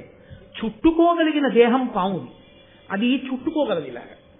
అలా అవన్నీ సన్నగా ఉన్నట్టు చుట్టుకుని పడుకుంటే ఏదో పైనుంచి కిందకి పడుకుని ఆ తోక కుచ్చులోకి తమ తలలు పెట్టేశాయనుకోండి, తోక నల్లగా ఉన్నట్లే కనపడుతుంది. కాబట్టి మీరు కామరూపులు. ఉపాయం కూడా చెప్పింది. మీరు వెళ్ళి ఆ గుర్రం తోక పట్టుకోండి. పట్టుకుంటే వినత నాకు దాసి అవుతుంది. ఎందుకు అసలు వినత దాసి అవ్వాలి? అసలు ఎందుకు ఆవిడ కడుపులో ఆ బాధ అంటే నన్నయ్య గారిని చెప్పమని మీరు నేను అడగక్కర్లేదు. లోపల పట్టినటువంటి అసూయ ఆమె చేత ఆ మాటలు పలికించింది. తన బిడ్డల దగ్గరకు వెళ్ళి పనికి మాలిన మాటలు తల్లి ఎప్పుడు చెప్పినా చిట్ట చివరికి ఏమవుతుందో తెలుసా? కట్టి కుడిపేస్తుంది. నేను కొన్ని ఇళ్లలో వింటుంటాను, నువ్వు పెద్దవాడివైన తర్వాత నీ మేనమామని చెప్పు తీసి కొట్టాలంటుంటుంది ఒక అక్క చెల్లెలు. ఆవిడికి ఏదో కోపం వచ్చింది. నేను ఒకసారి కాశీ క్షేత్రంలో విన్నాను ఈ మాట. ఒక ఆవిడ మాట్లాడుతుంటే తెల్లబోయి, నోటికి అన్నం తింటున్నావా, గడ్డి తింటున్నావమ్మా, పిల్లలకి నువ్వు చెప్పుకోవలసిన నీతి అదే, నీ తోడ పుట్టినవాడు మేనమామల ముద్దు మేలైన ముద్దు, తాతలకు తా ముద్దు తాను అబ్బాయి. ఇవాళ నీకు నీ అన్నదమ్ముడికి ఏదో చిన్న మాట పట్టింపు వచ్చి ఉండొచ్చు. దానికి నీ కొడుక్కి నువ్వు నేర్పే మాట అదే, నీ కొడుక్కి నువ్వు నూరిపోసేది అదే. నీ కొడుక్కి 25 ఏళ్ళు వచ్చేటప్పటికి నీ అన్నదమ్ముడికి 60 ఏళ్ల వయస్సు వస్తుంది.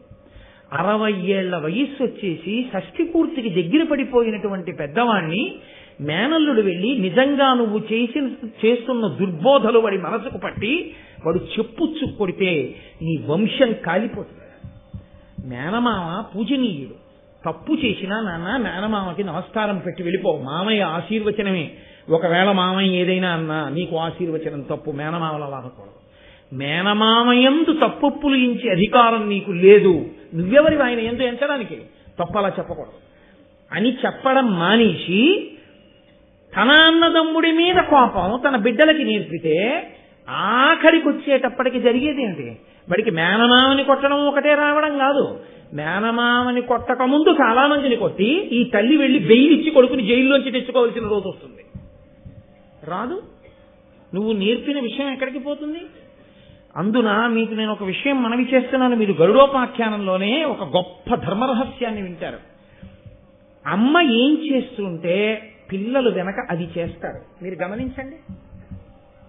పిల్లలకుండే లక్షణం ఏంటంటే అమ్మ ఏం చేస్తే అది చేస్తారు. అమ్మ చీర కట్టుకుంటోంది అనుకోండి, వాడు మగపిల్లడమనివ్వండి ఆడపిల్లమనివ్వండి, వాడికి ఏం తెలియదు, వాడు ఆ చీర ఇలా కట్టుకునే ప్రయత్నం చేస్తాడు. అమ్మ గరిటెలు అవి పెట్టి వంట చేసుకుంటే వాడు వంటింట్లోనే ఆడుకుంటూ ఆ వంకాయలు బెండకాయలు బీరకాయలు పట్టుకుంటాడు. అమ్మ ఎక్కడికన్నా వెడుతుంటే అమ్మ నేను నీతో వచ్చేస్తానని వెంటపడతాడు. అమ్మ కాసేపు కనపడకపోతే అమ్మా అని ఏడుస్తాడు. అమ్మ ఏం చేస్తోందో అదే వాడు చేస్తాడు తప్ప అసలు అమ్మని విడిచి ఇంకొకటి చేద్దామని పిల్లలు అనుకోరు. వాడికి సినిమా అర్థమైందా అర్థం లేదా వేరే విషయం, కానీ వాడు అమ్మతో సినిమాకి వెళ్ళిపోతాడు. ఆ తర్వాత ముందు వెనక కూర్చున్న వాళ్ళ ప్రారంభం వేరు విషయం అనుకోండి, నేను దాని గురించి చెప్పను. కాబట్టి పిల్లలకుండే లక్షణం ఏమిటంటే వాళ్ళకి సమస్తమైన సుఖము అమ్మయే. వాళ్ళ అమ్మ అనుకరిస్తారు. పైగా 1,000,000 మంది చెప్పిన మాట ఒకెత్తు, అమ్మ చెప్పిన మాట ఒక్కటి ఒకెత్తు. మీరు ఎప్పుడైనా పిల్లల్ని గమనించండి. మీరు 1000 మాటలు భారతమాతకు జేజేలు అని చెప్పారనుకోండి, వాడికి అమ్మ ఏం దిక్కుమాలిన దేశం రా, నువ్వు ఇండియాలో ఉండకూడదురా, నువ్వు అమెరికా వెళ్ళిపోవాలరా, ఏం అమెరికా రా, ఏమి గొప్ప దేశం రా, చిచి చిచి చిచి చిచి ఏం దేశం రా అని నేర్పింది అనుకోండి అమ్మ, వాడొక్క నాటికి భారతమాతకు జేజేలు అండు. చిచి చిచి చిచి ఏం దేశం అంటాడు వాడు. అమ్మ 1,000,000 మంది వచ్చి అమెరికా సుసంపన్నమైన దేశం, అక్కడికి వెళ్ళిపోరా, అక్కడ బతకాలు రాని 1,000,000 మంది చెప్పనివ్వండి, ఎందుకురా నీకు అమెరికా? ఈ దేశం, ఈ జాతి, ఈ గంగ, ఈ నీరు, ఈ ఆవులు, ఈ దూడలు, ఈ పౌర్ణమి, ఈ చంద్రుడు, ఈ కొండలు, ఈ ఇల్లు, ఈ అనుబంధాలు నీకు వస్తాయిరా అందనుకోండి. 1,000,000 మంది చెప్పనివ్వండి, నాకెందుకండి అమెరికా అంటాడు. అమ్మ చెప్పినదేదో అదే బుర్రకెక్కుతుంది, అంతే ధర్మశాస్త్రం. అందుకే తల్లి బిడ్డలకి చెప్పేటప్పుడు చాలా పరిణతితో చెప్పవలసి ఉంటుంది.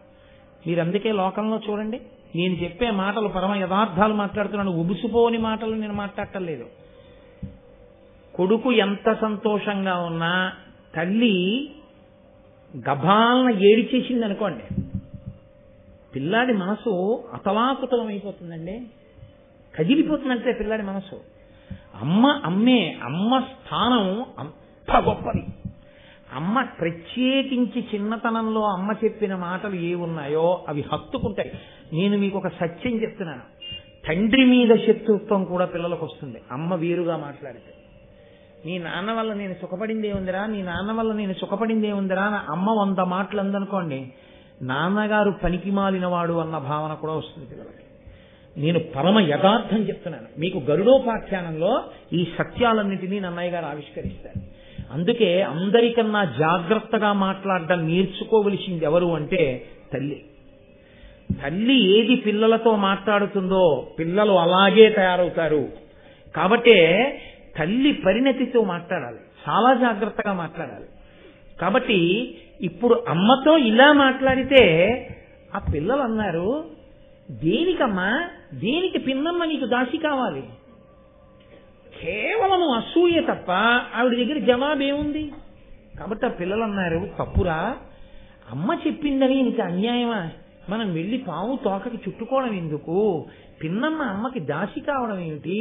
అన్ని వైభోగాలు వదులుకుని అమ్మకి సేవ చేయడం ఏమిటి? తప్పు. ఇలా ఏదో చెప్పింది కదా అని మనం చేసేయకూడదు. అమ్మ తప్పు కదా, అలా చెయ్యొచ్చా అన్నారు.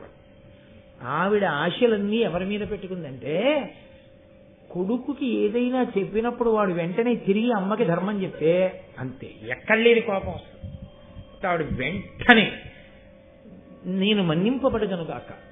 వ్యగ్రత అన్నది ఎంత ప్రమాదమో తెలుసా అండి? అపారమైన కోపంలో అనరాని మాట నోటి వెంట వచ్చేసింది అనుకోండి, ఆ తర్వాత వచ్చేటటువంటి పరిణామములు భయంకరంగా ఉంటాయి. అయ్యో కోపంలో అనేశానండి అంటే కోపం పోతుందేమో, ఆ వాక్కు యొక్క ప్రభావం పోదు. అందుకే మన వాళ్ళు తిట్టినప్పుడు కూడా మంగళప్రదమైన తిట్టు తిట్టించేవారు తప్ప మంగళప్రదము కాని తిట్టు తిట్టనిచ్చేవారు కాదు. నీ అమ్మ కడుపు మాడా అనేవారు. నీ అమ్మ కడుపు మాడా అన్న తిట్టి ఎందుకు తిట్టేవారో తెలుసా అండి? అదొక్కటే. ఎప్పుడు మా చిన్నతనంలో ఎప్పుడైనా తిరిగే పెద్దలు ఆ ఒక్క తిట్టే తిట్టేవారు. నీ అమ్మ కడుపు మాడా అన్న మాటకు అర్థం ఏమిటంటే, నీ అమ్మ కడుపున నీలాగే అనేక మంది బిడ్డలు ప్రసవించి నీ అమ్మ పథ్యం చేసి కడుపు కాలుతున్నా పిల్లలకి పాలిచ్చి అనేక మంది పిల్లలకు తల్లి అయి అందరూ దీర్ఘాయుష్మంతులై నువ్వు మీ పిల్లలు అమ్మ నాన్న సుఖముగా ఉండెదరుగాక ఆశీస్పూర్వకమైనటువంటి తిట్లే తప్ప తిట్టులో కూడా పొరపాటున కూడా వ్యగ్రతతో వాక్కునందు వ్యగ్రత దుష్పరిణామములకు దారి తీసేటట్టుగా నోటి వెంట మాట మాట్లాడడం అన్నది లేదు. మాటల చేత దేవతలు మన్నన చేసి వరంబులిత్తురు. ఆ మాట వలన దేవతలు మన్నన చేసి వరం ఇస్తారు. నువ్వు చాలా గొప్పగా అభిషేకం చేసి పూజ చేసి తాదాత్మ్యతతో బయటికి వచ్చావు, గభాలను అనిచావు మాట సత్యం అయిపోతుందంటే. గభాలను ఒక్కొక్కసారి అన్నమాట నిజమైపోతుంది. అది కత్తి కుడిపిన తర్వాత అయ్యో ఆ రోజునంత కోపం తెచ్చుకోకుండా ఉండవలసింది, ఆ కోపం తెచ్చుకోకుండా ఉండవలసిందని బాధపడితే ఉపయోగం ఉండదు. కోపము అన్నది నోటికి వచ్చేయాలి కానీ మనసుకి భర్తని అంటున్నానా బిడ్డలను అంటున్నానా ఏమీ ఉండదు. అందుకే తిట్లలో అత్యంత భయంకరమైన తిట్టు ఏమిటో తెలుసా అండి? బూడిద అంటుంటారు, లేకపోతే చావు అంటుంటారు. తప్పు. అస్తమానం 10 మార్లు నోటి వెంట అసలు అటువంటి మాట రాకూడదు. ఇంట్లో అటువంటి మాట అసలు అనకూడదు. పసిపిల్లల్ని అనునయించి మాట్లాడడంలో కొన్ని ఇళ్లలో ఎంత మంగళకరమైనటువంటి మాటలు ఉంటాయో కొంతమంది పెద్దవాళ్ల నోటి వెంట అంత అమంగళకరమైన మాటలు పిల్లలను ఉద్దేశించి మాట్లాడతారు. అలా ఉండకూడదు వాక్కు. ఆ కోపం అవధి లేకుండా పుట్టింది ఎక్కడి నుంచి? అసూయలోంచి. నేను మీతో మనవి చేశాను కదా, చెట్టు తొర్రలో అగ్ని రాజుకోవడం మొదలవాలి కానీ ఎంత పచ్చని చెట్టు కాలిపోతుంది. అసూయలోంచి అపారమైన కోపం వచ్చింది. కోపం వచ్చేసి ఆవిడండి, మీరు నేను చెప్పిన మాట వినలేదు. అనుపమముగా జనమేజయుడను జనపతి సేయు సర్పయాగ నిమిత్తంబున పాములు పంచత్వము సనియడు అని ఉరగములకు శాపం విచ్చెన్. జనమేజయుడనేటటువంటి రాజు చేసేటటువంటి సర్పయాగంలో ఈ పాములన్నీ పడి కాలి చచ్చిపోవునుగాక. ఎంత కష్టపడి వరాలు కోరి కంది పిల్లల్ని, ఆ పిల్లలు తన మాట వినలేదని నాది తప్ప పిల్లలది తప్ప అని విచారణ చేసి ఉంటే శహబాష్ ఎంత గొప్ప పిల్లలు అని, ఒరే మీ ధార్మికతకి మెచ్చుకుంటున్నాను, మీరు 10 కాలాలకి ఇలాగే ఉండండి అని గబగబా వినత దగ్గరికి వెళ్ళి, వినత నేను అసూయతో ఈ మాట చెప్పాను, లేదు ఆ గుర్రం తెలిపి నన్ను మన్నించమ్మా ఒక్క మాట అనగలిగి ఉంటే ఈ ఆఖ్యానం ఇంకొక రకంలా ఉండేది. ఆ 2 మాటలు అనడం చేత కాలేదు, అసూయయే నిలబడింది. అంతే, తన బిడ్డలు చనిపోవాలని తానే శాపమిచ్చి.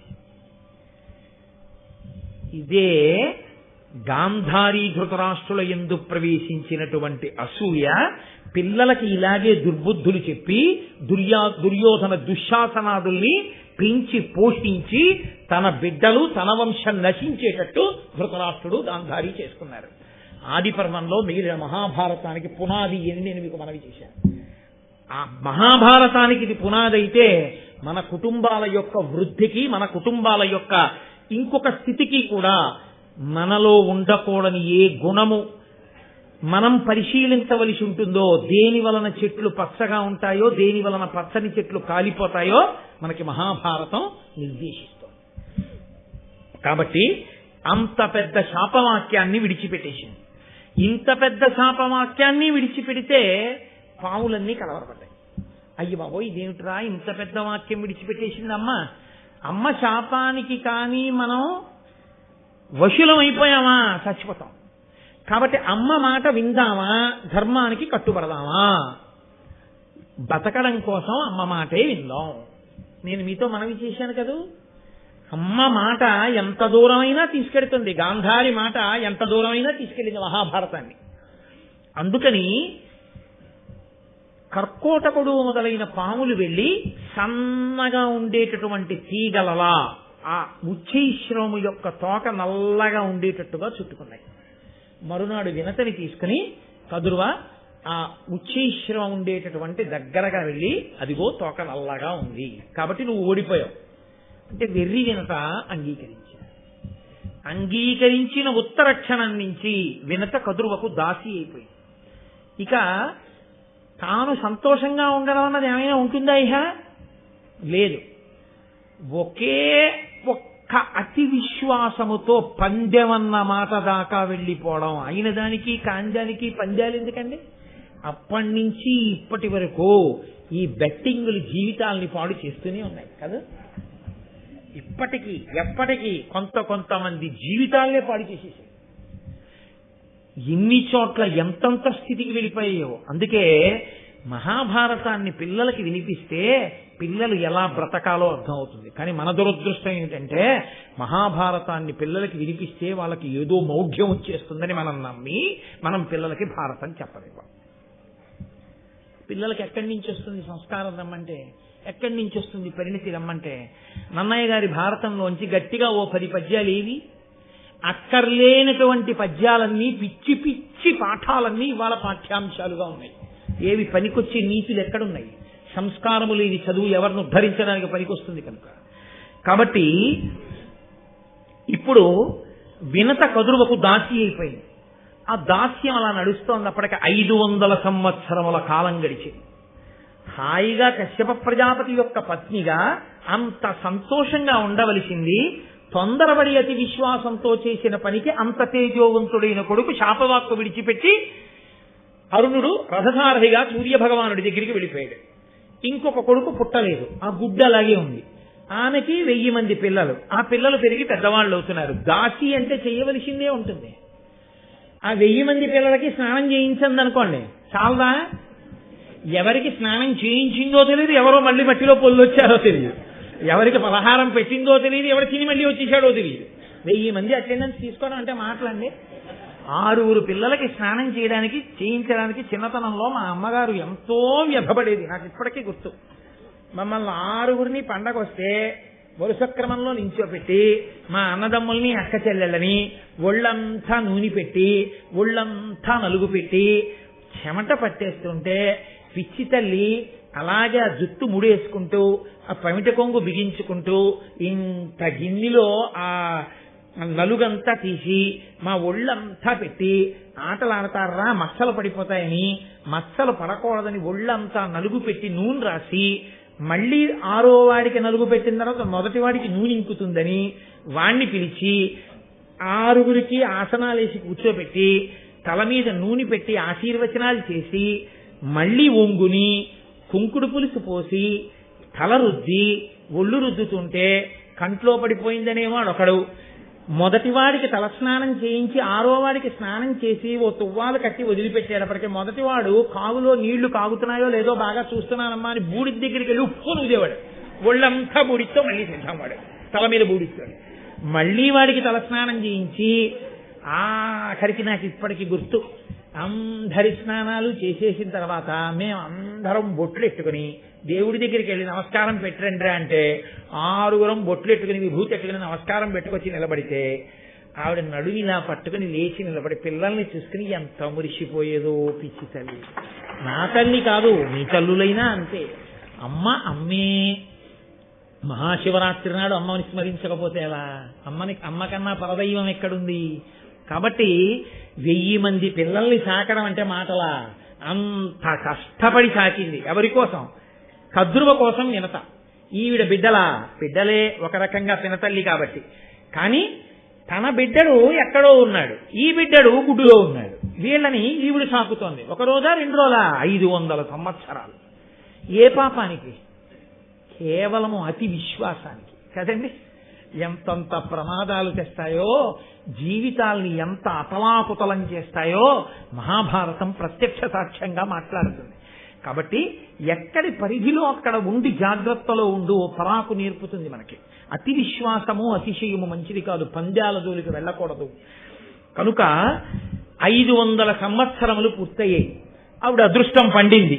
ఆతత పక్షమారుత రయప్రవికంపిత ఘూర్ణితాచల వ్రాతమహర్ణవుండు బలవన్ నిజదేహ సముజ్వల ప్రభాతూత పతంగ తేజుడు చిదుండయి తాక్షుడు తల్లికిన్ మనప్రీతియునొచ్చుచున్ నెగతి భీమజవంబున నభ్రవీదికిన్.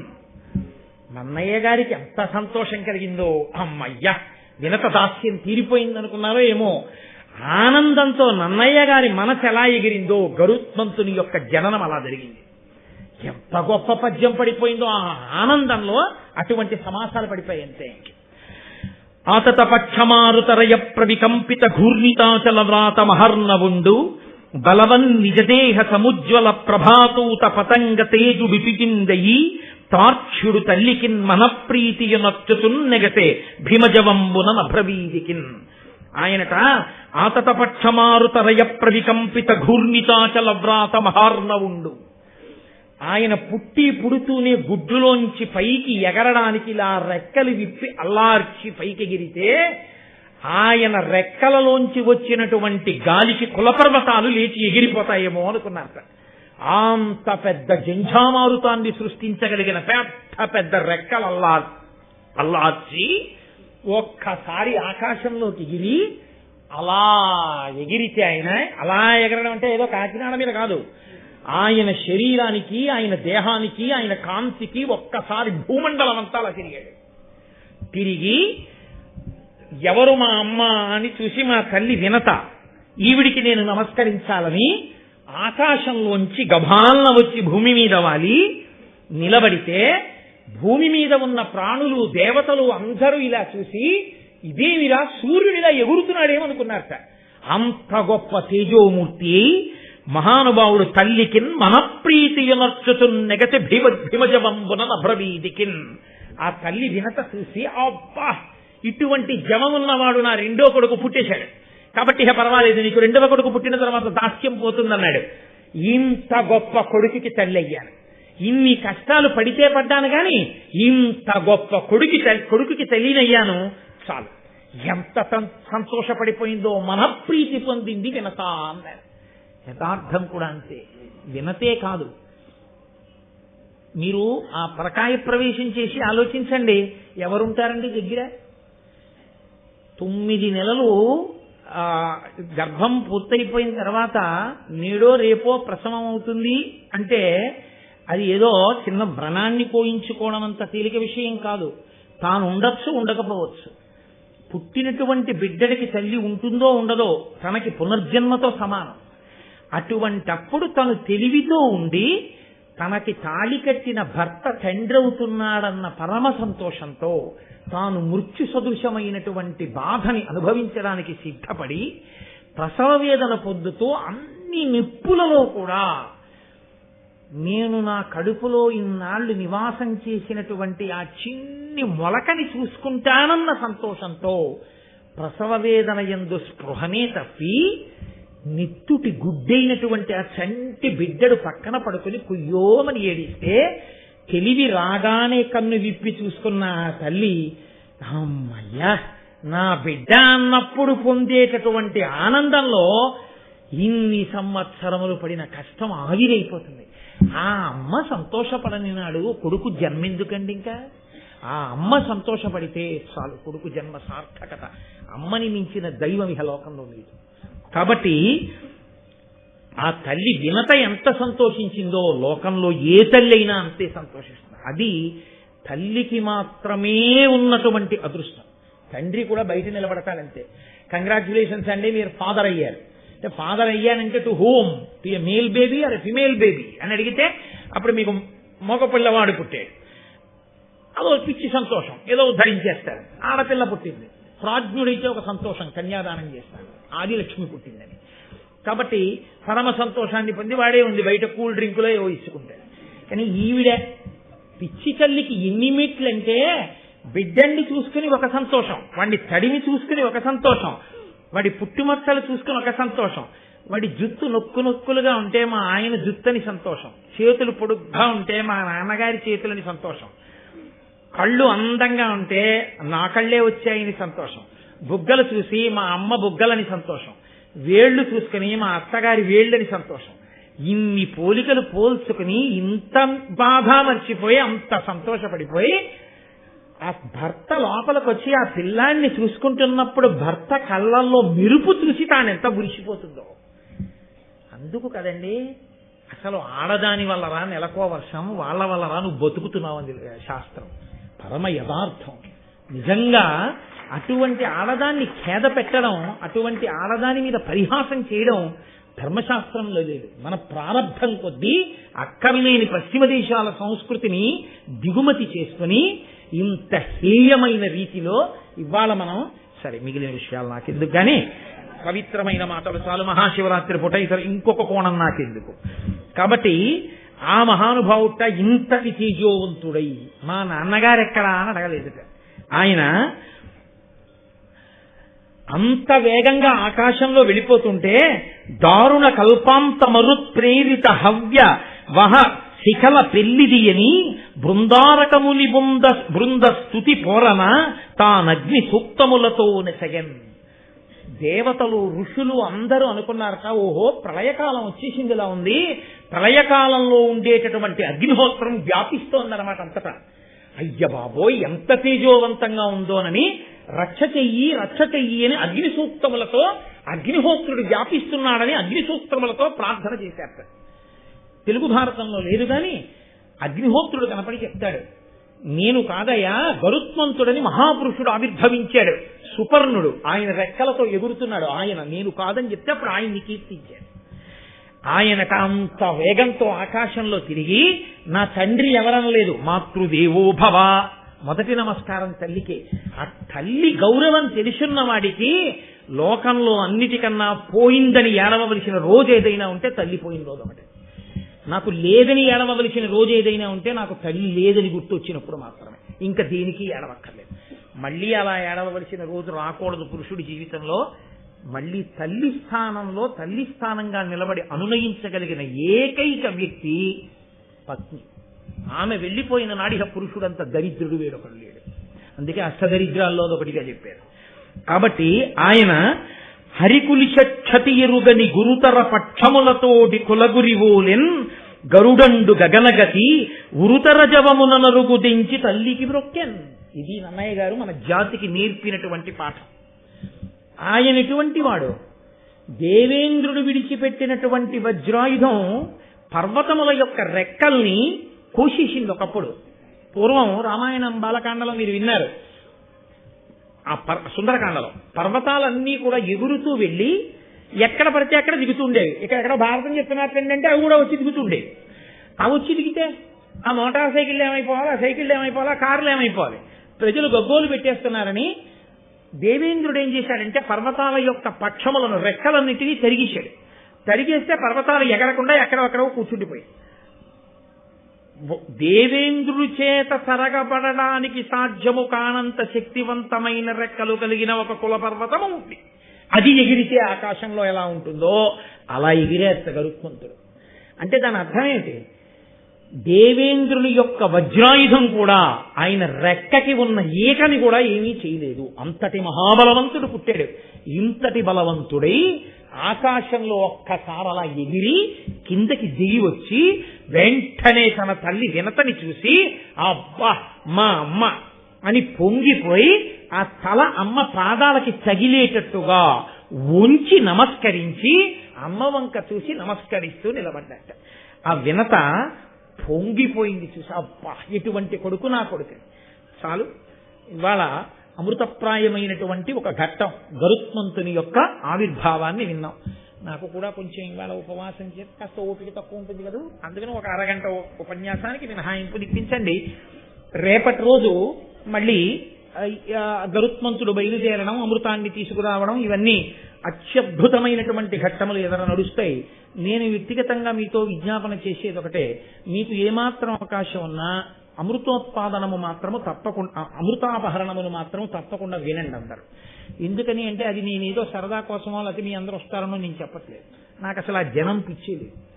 ఒక్క కారణానికే చెప్తున్నాను, అమృతాపహరణ ఘట్టము అంత గొప్పది, చాలా చాలా గొప్పది. దానికి నన్నయ్య గారు ఫలశ్రుతి చెప్పారు అంటే ఎంత గొప్పదో చూడండి. కాబట్టి రేపటి రోజున ఈ ఘట్టాన్ని కొనసాగింపు చేస్తాను.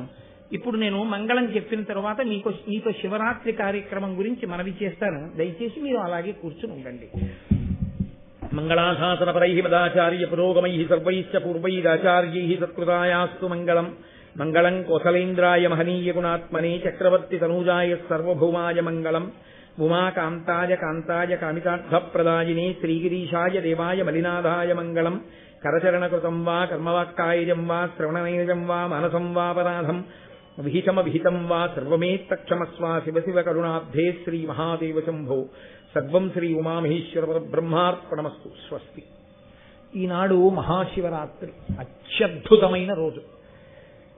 చూశారు, 1వ క్లాస్ చదవడం, 2వ క్లాస్ చదవడం